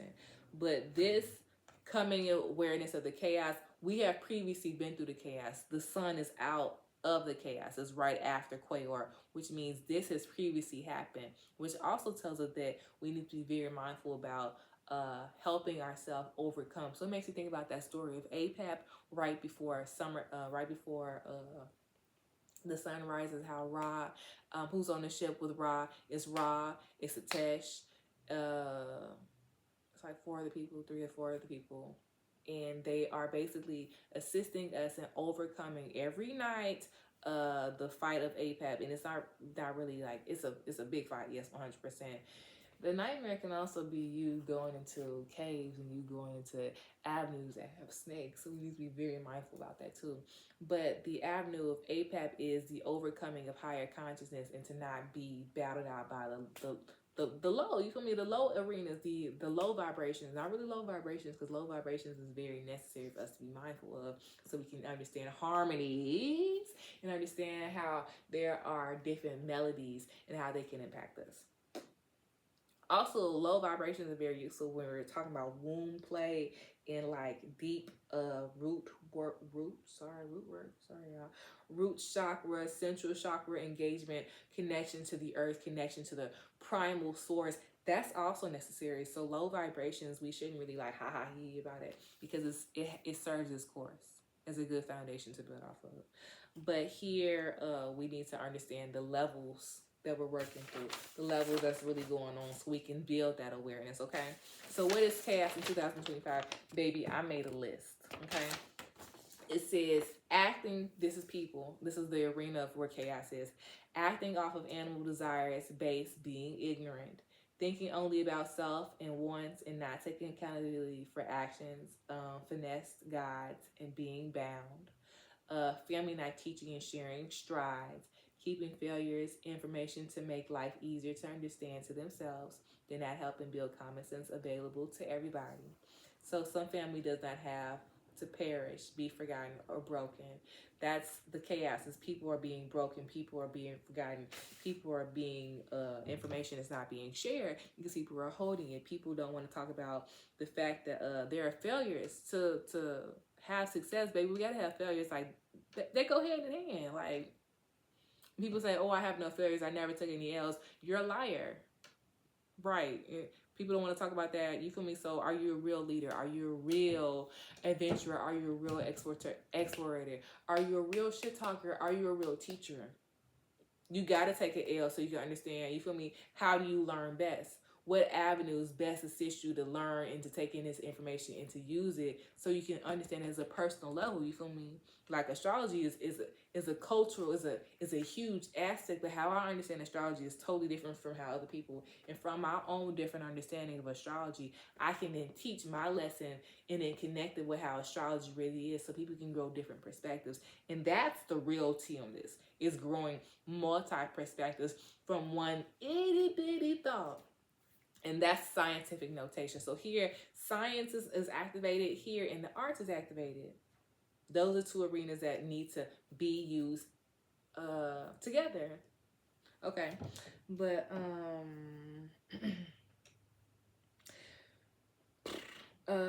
what is more chaos? Being finessed by outside engagement, and not being helped by family.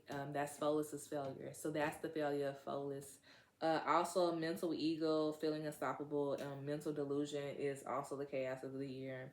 Treachery, abusing power, abusing the control. That's the treachery. That's the chaos of 2025. That's what chaos is.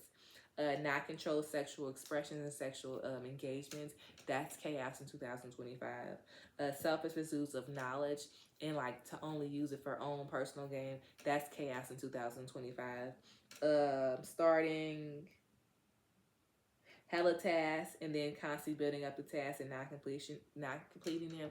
That's chaos of 2025. Negative self-talk. That's negative. Oh my God, that's chaos of 2025. Let's keep reading. Quayar, Eros conjunct Ixion conjunct Pholus.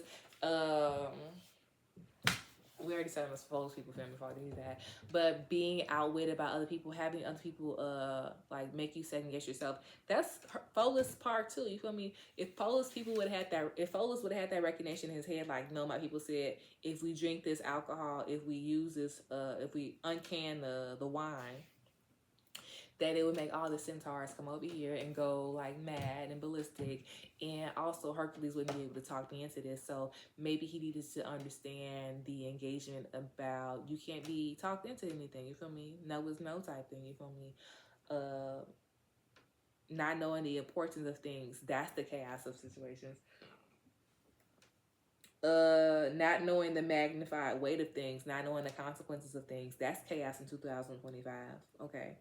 And us being aware of what the chaos is allows us to sidestep the chaos 100%. So we don't have to fall into it, okay? So we do not have to fall into it. So this is useful because after Quayar is the sun, and the sun is in 11. So this means through conversations, through previously identified engagements and stories. So if story said, right here on January 4th, 1755, we found Gary the squirrel on the side of the road. You feel me? So this is a very identified arena that we need to be very mindful of, 100%. That. Okay, y'all. So we talked about the sun and the moon here. Oh wait, we talked about the sun here. So it's Sun conjunct Pallas Athena. I like this Sun conjunct Pallas Athena. You really have to be that misogynistic viewpoints that is ingrained within your family, that is ingrained within your family, your culture, your identity, 100%. But with it, first starters stand up. First starters, eldest starters stand up. We have ingrained misogynistic viewpoints that is within ourselves, that has been passed down because of our mom and because of our dad, and we need to be aware of that so we can beat that up, because misogynistic viewpoints weakens women, weakens ourselves. We as women need to be very mindful about how capitalism, how patriarchy, how colonialism has really shaped our mindset about ourselves, our own importance, and our own impact. When Pallas Athena is weakened, Jupiter is weakened, and Mars is weakened. So Pallas Athena is weakened, so our strategic understanding about how to move and how to engage, we can't summon it. We can't use it to our benefit because we're not seeing the bigger picture. So we're not using the bigger impact of our intuition either. We're not ability to see the bigger understanding of stories and how stories overlap too. It weakens our Jupiter. Our Jupiter doesn't allow to be helpful, be optimistic, see bigger picture, learn situations without having to physically experience it. When Pallas Athena is weakened, baby, you have to go through Mars to experience things. And I feel like the easiest way is to use Pallas Athena and Mars together, so you do not have to physically go through things to experience them, but you have wisdom that you can use from your parents, wisdom that you can use from other people, and experiences that you can use to take in, so you do not have to physically be wounded. Okay? Physically be wounded. Here with Pallas Athena, it's not conjunct the moon at all, 100%. It's about 15 degree orbit.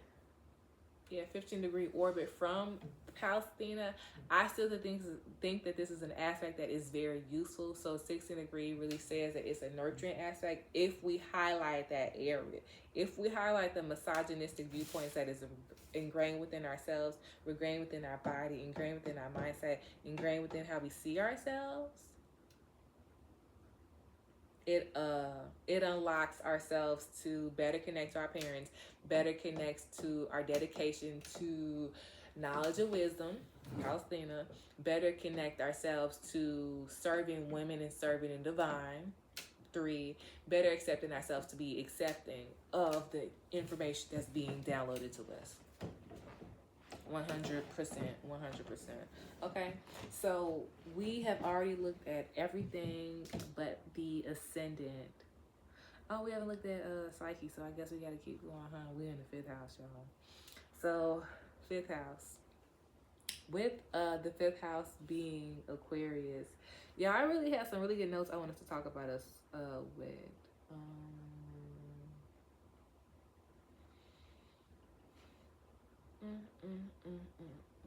I like this. Hand offerings to deities and creator gods of land is really necessary this year. Hello. I like that. I like how each house. Wait. There's an accident in 4th house, so our foundation, our ability to make safe and secure decisions, differentiate between private life and outward life, the ability to correlate to self and nurture self and nourish self. That's here. The ability to give self one's own basic safety practices is here as well.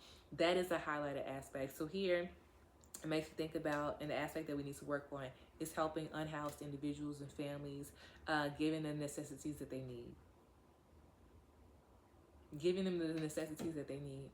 that's something we need to do as a community, as an individual, as families. We need to think about that, because these are people who can impact, impact. The story of impact is here once again.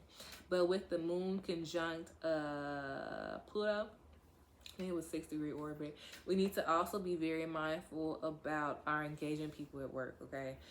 This work thing is highlighted yet again. It's also saying that people have a need for power and control at the work environment because they desperately don't have it at home. Also, power leaders and power people in general who are like the money makers of the house, the breadwinners of the house, they are very much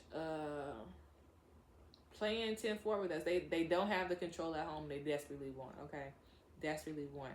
I need us to be very mindful about that. When people play games like that, very childish, very immature. It's a tit for tat behavior. It's kind of a separation, childish. Yeah, I would just ignore 100%. Don't play the game. The person has to mature out of the situation. Heck yeah, but I would just pay attention to that. I would just very much pay attention to that. Also, I'll be very mindful of when people try to pick fights with you. Cathartic engagement, release. Pay attention to that. Pay attention to how people release tension by engaging with you. Pay attention to that. Also with Moon Plutos, people never talk about how people be what is it called? Parasites. Parasitic energy. People are out here trying to suck up energy for what? That means they have hidden motives. What is the real reason why people are engaging in these behaviors is what we need to be asking us. But also, if we are in relationships with people and they are engaging in these behaviors, we need to be asking that as well. Because parasitic relationships can hella come up in family members, can hella come up in like friendships, can hella come up in relationships in general. We need to be very mindful who we get relationships with. Very mindful who we get in relationships with. Very mindful. Our intuition will be very much cued and clued into us, tapping us, assisting us with telling us about our relationship, what's going on, what's not going on. I need us to be very mindful about that. This is an accident year in 5th house. I wouldn't be getting into a relationship with anybody because you can kind of have a child with somebody. You get trapped. This is like entrapment type thing. You feel me? Like, oh, no. No.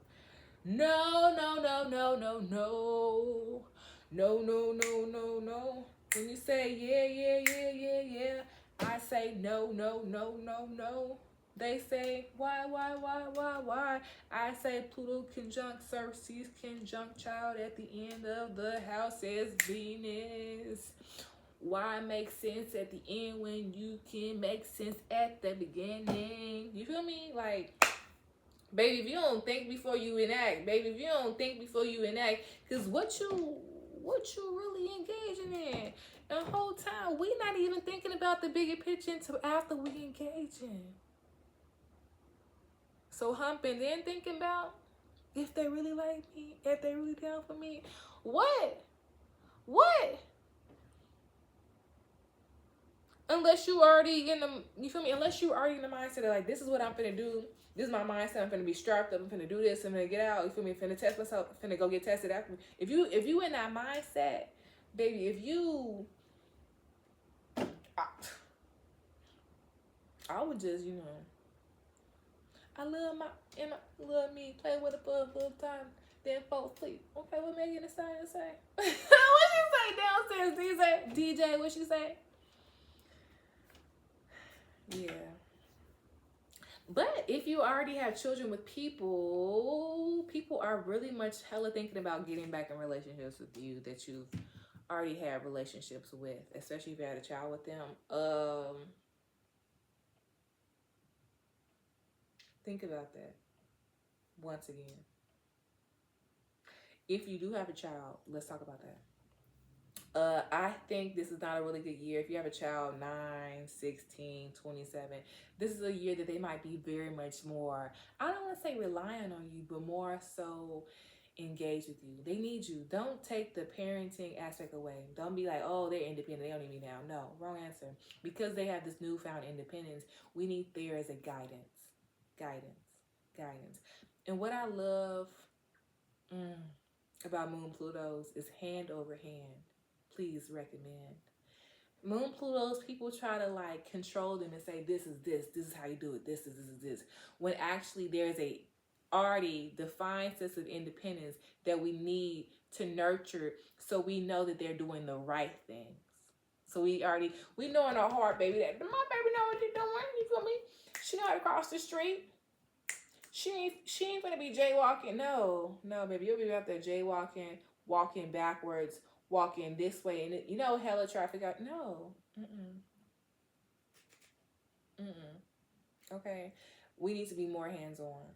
I would try a Montessori approach. I will also, if you want to engage more with your child, I would start asking them every day when they get home from school, what's something you, for me, think about one question. It ain't got to be a whole lot of questions. It be like 1 to 3 questions. 2 questions tops. One is 1 and 9. You might lose their focus. So I would ask one question about how school was. I would ask what you learned. In 16, I would ask, what was something fun that you liked about the day? What's something fun that you want to do throughout the day? And then from that, I would then check all 3 boxes by their engaging with me, by their engaging with their homework, and by their engaging just in general. I would watch that. Watch your child engaging for a whole year from that. Watch it. Watch it. Watch it. But I really think that child learning independence is very needed here, but it's with the guidance of other people. Also, the ability of understanding real life situations is very necessary to have in our children. Also, real life, you feel me? Think critically. Critical thinking skills in real life, is this real? Is it, you feel me? That's very necessary to have as a child, as a young adult, as a teenager, as an adult. We need to always have those real life conversations because is that real? You feel me? Is that how you see real life? Is that realistic? Realistic conversations is very strong and very necessary to have because what vision are you seeing? What perspective are you seeing life through?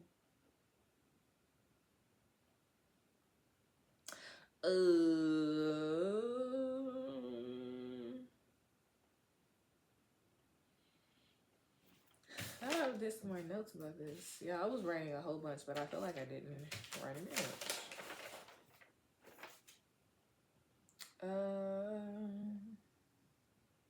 Yes, help children understand bigger perspective by exposing in conversations to what they saw, the plot, the summary, and decoding, and determination.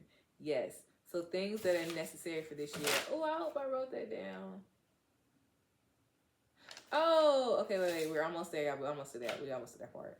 Yeah, I'm gonna just throw it in right here. Anytime I was talking about Quayor and you need a real life understanding of what Quayor might look like, what Quayor might engage with. If you all listen to Alice Coltrane, she's a great aspect of what Quayor might look like, Quayor might present itself as. But I'm gonna also show you all a really good song to talk about and to shake up Quayor. So I don't think we really got deep into Quayor. Quayor had came down and basically started dancing, started singing to shake up the primordial chaos, which is vibrations. That's what I'm saying. Low vibrations are very necessary because it gives you the humming. You hear the natural waves, the natural flows of how things are. And when Quayor came down here, it was singing and shouting and clapping and stomping and shaking. Everything had a vibration. So all these vibrations made waves come up in the primordial waters, primordial chaos, primordial unknown. And from those waves, you feel me, different sounds pop up, different things pop up, different elements, different essences popped up, you feel me? Because now those waves were then magnified by other movements and other songs and other arenas that Quayor was doing. So Quayor might be stomping and singing and shaking his hands. So these are 3 realms right here that's going on that's being impacted by one another. But that all 3 individual ones were individual, but creating them and coming together made whole new essences. Harmonies, right? So we need to get into frequency tunes this year. What is it called? Vibrational tunes, stuff like that. Hertz. That is very necessary, very necessary, very necessary. Y'all, I feel like I was writing some more notes, but I don't have the notes up here, but who cares? Okay. Um, yes, dual air, dual water is most definitely needed. That's why the ability of allowing the children the independence and then the guidance of adult, or more so the checking in, is very necessary when building self assurance, is very necessary when building gratification of self, but also when you, what is it called? To be a good teacher, you have to be validated by a good teacher. Is that okay? Yo. So this is a really good year to start doing tutoring sessions. Um, Also expose your children to like sounds. And what I mean by sounds, I mean like exposure is very necessary, mental exposure, but also like exposure that impacts the emotions, exposure that impacts the arts, exposure that impacts the perception. So exposure that is mental and exposure that is tactile, that includes the hands. So think about things that the children might be interested in and use that as a beneficiary. Yeah, perfect. Things that are highlighted, our angles are all our joints are very sensitive this year. We need to be very mindful about that. Heck yeah. That's an accident, so we need to be very mindful about who we get pregnant by, who we have sex with, who we engage with, who we flirting with. There's like a prevention method that we need to be like incorporating. Prevention is the healthcare prevention, but also because this is in the fifth house, it's telling us that we need to take a step away from how everyone else is viewing ritual in relationship to spirituality, relationship to dedication, relationship to self, relationship to basically the source. Our relationship is individual, and here it's telling us to take a step back, how we were previously doing it, taking a step back to how other people are showing us to do it, and it's saying we need to do things culturally. Sometimes we be doing things that mixes this culture and this culture and this culture and this culture, but we need to find things that are specific to our own cultural connection. So I'll give you a really good example. A basic altar, you can have water, a candle, some bread.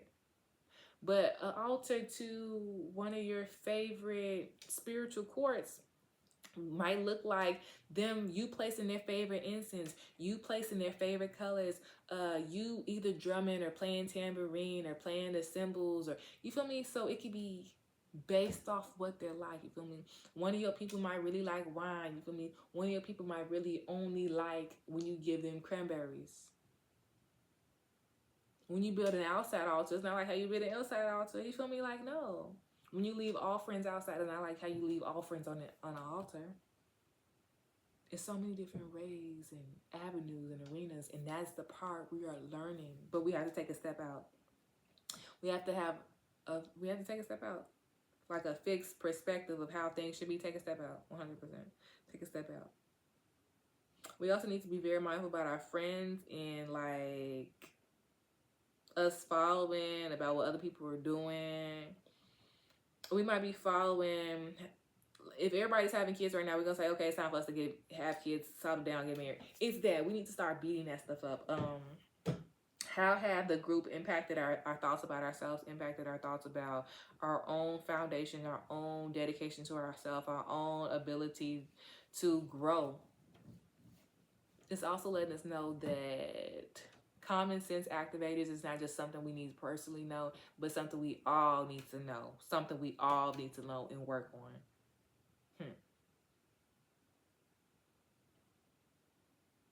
Women need to think very carefully about their own decisions, especially how it impacts the inner child. Inner child work is very strong here, especially the inner child when you were between ages 8 to 17 is highlighted. And whatever happens between 8 to 17, ages 27 is a highlighted version of ages 27 to 30 is highlighted from whatever happened from ages 8 to 17.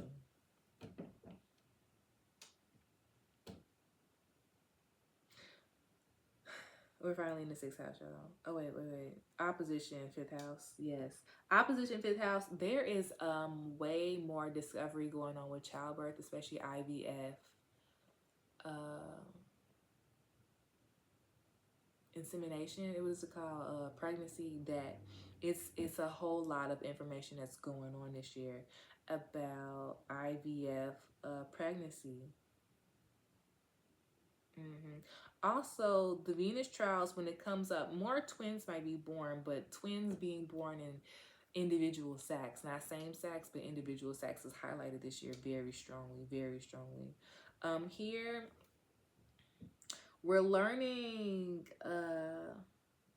universal laws by going through the experiences, but also by allowing people to communicate and react to us to learn. So reactions is actually beneficial for us, because that's like a 10 of spades, alarm going off for us to be mindful of what's going on. But also with Varun conjunct Pandora, and we all know Pandora's opposite story, or more so the continuation of the Pandora story, is the story of Lot, his wife, and the family. The story before that is Aries being emotionally manipulated, and then manipulating other goddesses based off of like social paradigms yet again. Okay, so social paradigms is being the avenue that people are finessing by. I'm using you by that, but I'm finessing you by the societal standards that you're withholding as well. You get what I'm saying? So it's kind of like a tit for tat behavior. So tit for tat behaviors is very strong this year. Tit for tat behavior. So when you do something, somebody else to do something else. Pay attention to those behaviors. Pay attention to those behaviors. Pay attention to those behaviors, because that is immaturity. There's also 3-9 siblings, something going on there. Maybe it was a whole lot of siblings. Maybe it was parents not validating the siblings for each individual person, who they are. You feel me? So, girl. But opposition with Pluto conjunct Cersei's conjunct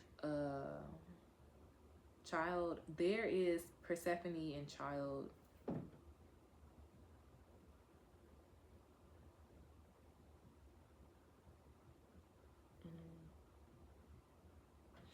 Yeah, okay, so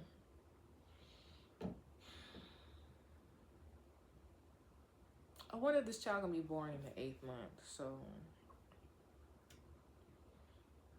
we need to do a whole lot more communication with womb, talking to our wombs. That is so necessary. Womb healing is very up this year, but once again, a cultural understanding, cultural connection to womb healing and womb rejuvenation from trauma is very highlighted this year. We need to think about how we are connecting to our womb, because we're not just connecting to our womb like, yeah, this is my baby, this is my body. We're talking to our great grandchildren, our great grandchildren. You feel me? So all these many lineages are within us, and if we are not aware about how we are communicating and talking to ourselves and our bodies, we can see how we're not really able to understand how it's impacting us. Okay, y'all, I am like freaking cold. It's 3:17 in the morning. I've been doing this since like 1:13, so we 2 hours in. Okay, so with it here, conjunct Pandora, and Aries is in the 7th house. Oh, I like this. We're really gonna have to stand on our choices. We're really gonna have to stand on our choices. We are really gonna have to stand on our choices about common sense this year. Everything we learned this year, in 90 days, we going 90 days from today, 90 days from when this video is released, we're gonna have to start seeing the impact of what we learned and using that impact to our benefit. Use it.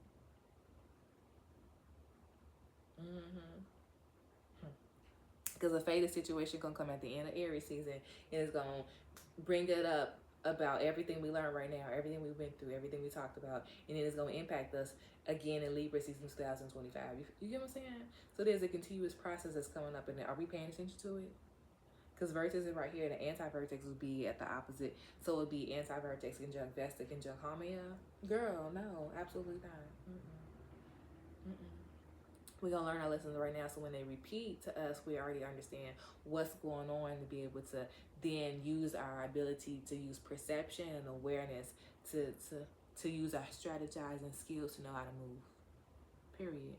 This must be a Saturn moon test, because Saturn moon test allows you to be able to be aware of your prey, attack your prey, get your prey, not let your prey get away from you. It got to be a Saturn moon here. It got to be, I said Saturn moon, huh? It is moon Saturn. My bad, y'all.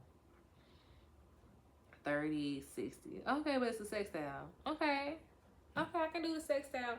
Sextiles is needed because you need a square and a square or opposition. It's a hell of squares and oppositions here. So this perception awareness is very useful because it's allowing us to know about ourselves, but other people as well. Odin here is really just saying that communication with animals is up, but that's also very necessary because we're finally in the 6th house, so we can talk about 612, so we can do this chart and get out here. Do this reading and get out of here, y'all. Oh my God, it's 2 hours. I also want to talk about astrocartography. So, y'all,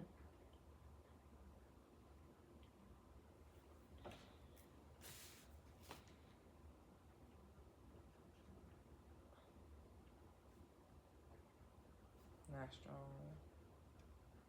Okay, so first things first, southwest winds are not strong, but they are important because they would be moving things. So they would be moving the air.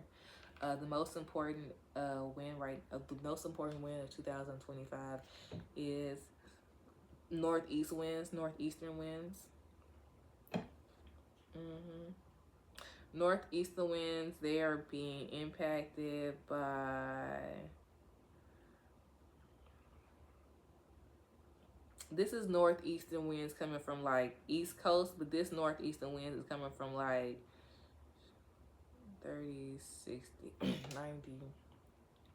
This is like Ohio, those areas is that, y'all.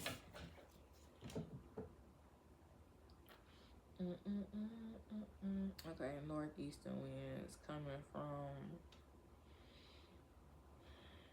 Michigan, Ohio, Kentucky, Tennessee, Indiana, that area. It has a lot of northeastern winds, 100%. A lot of northeastern winds is also coming from the Pennsylvania, New York area. That's hella strong.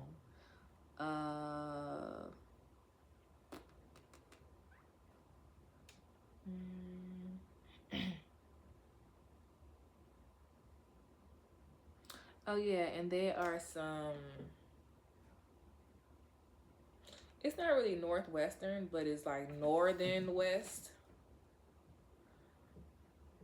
That's a strong winds. Girl, I can't.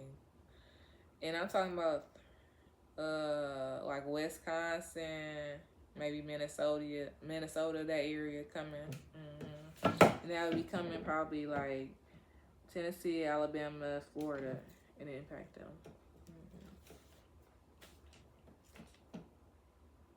Yeah, but Michigan is highlighted, Indiana, Kentucky, Tennessee, Jackson, Louisiana, Gulf of Mexico, Mexico, Brazil. Yeah, I wish I had the full map, but I don't, so.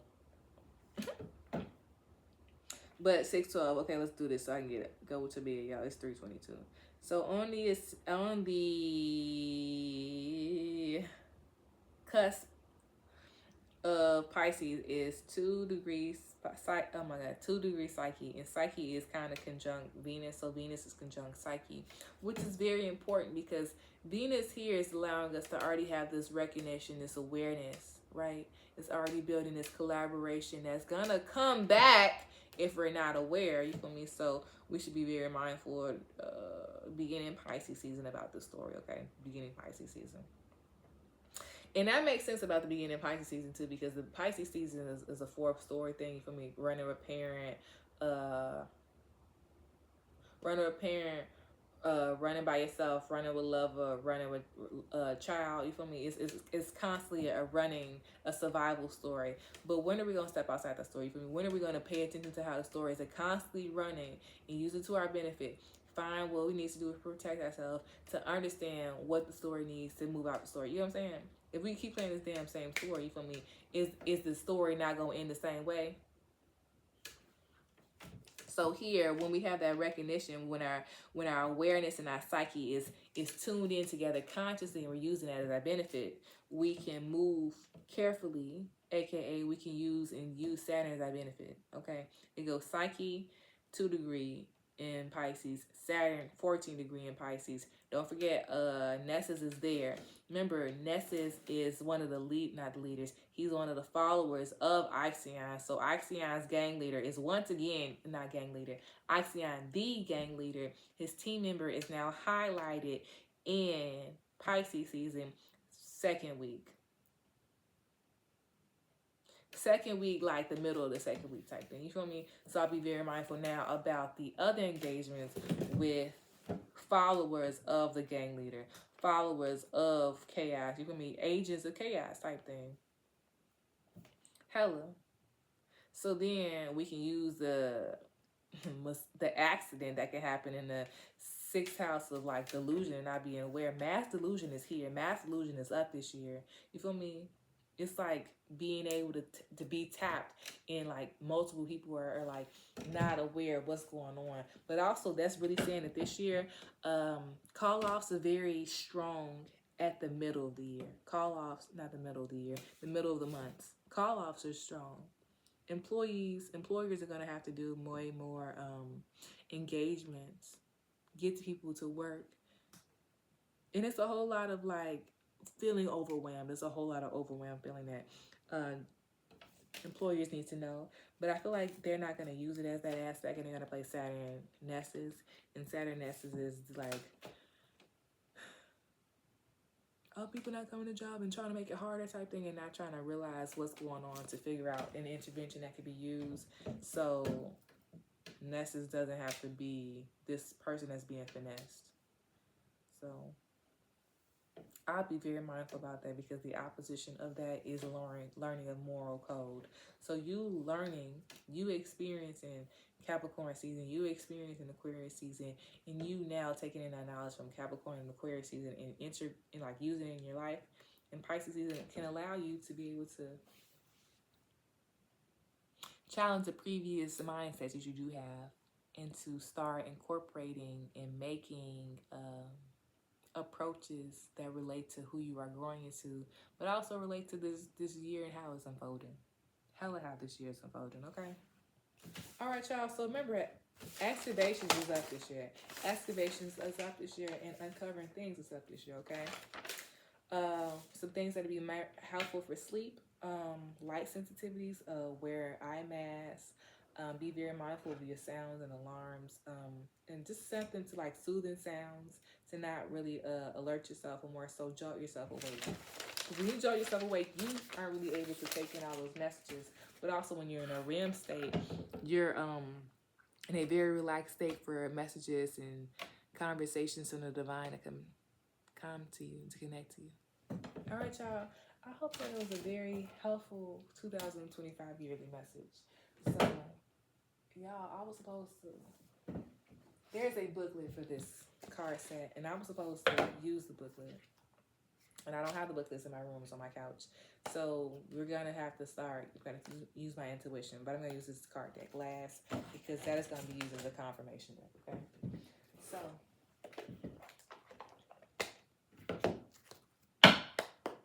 pay attention to how your body is communicating with you, by your energy, what you have, okay? What is 2025's yearly message?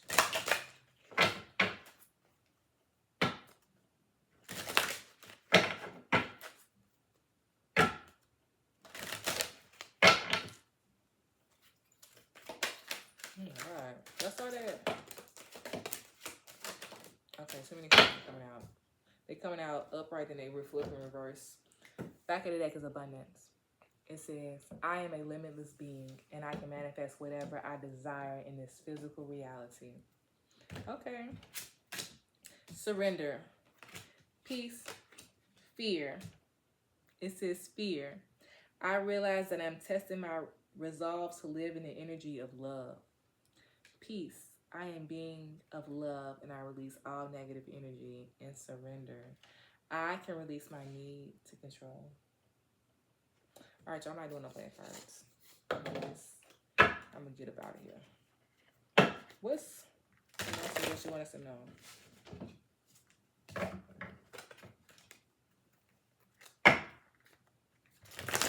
Okay, card came out.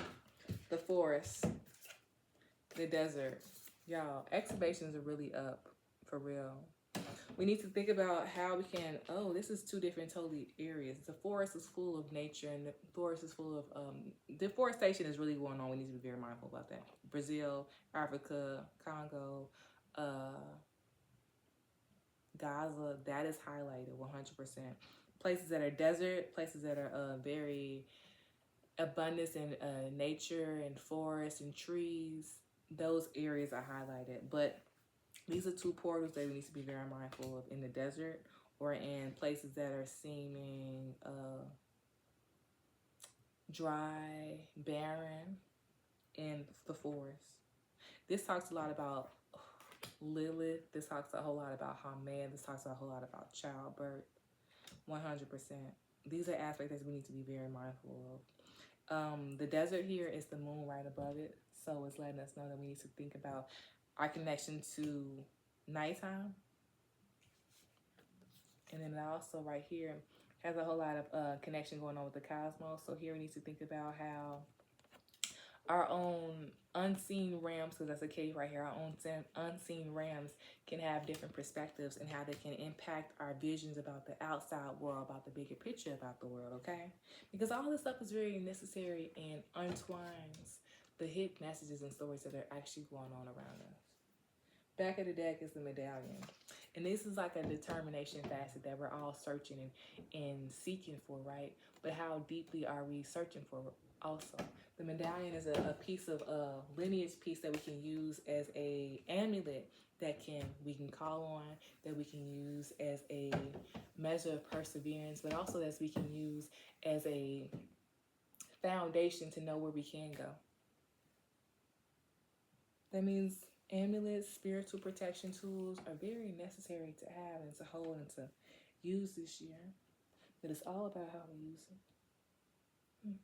It's all about how we use it. I like this message, you all. Happy 2025, you all. I love you.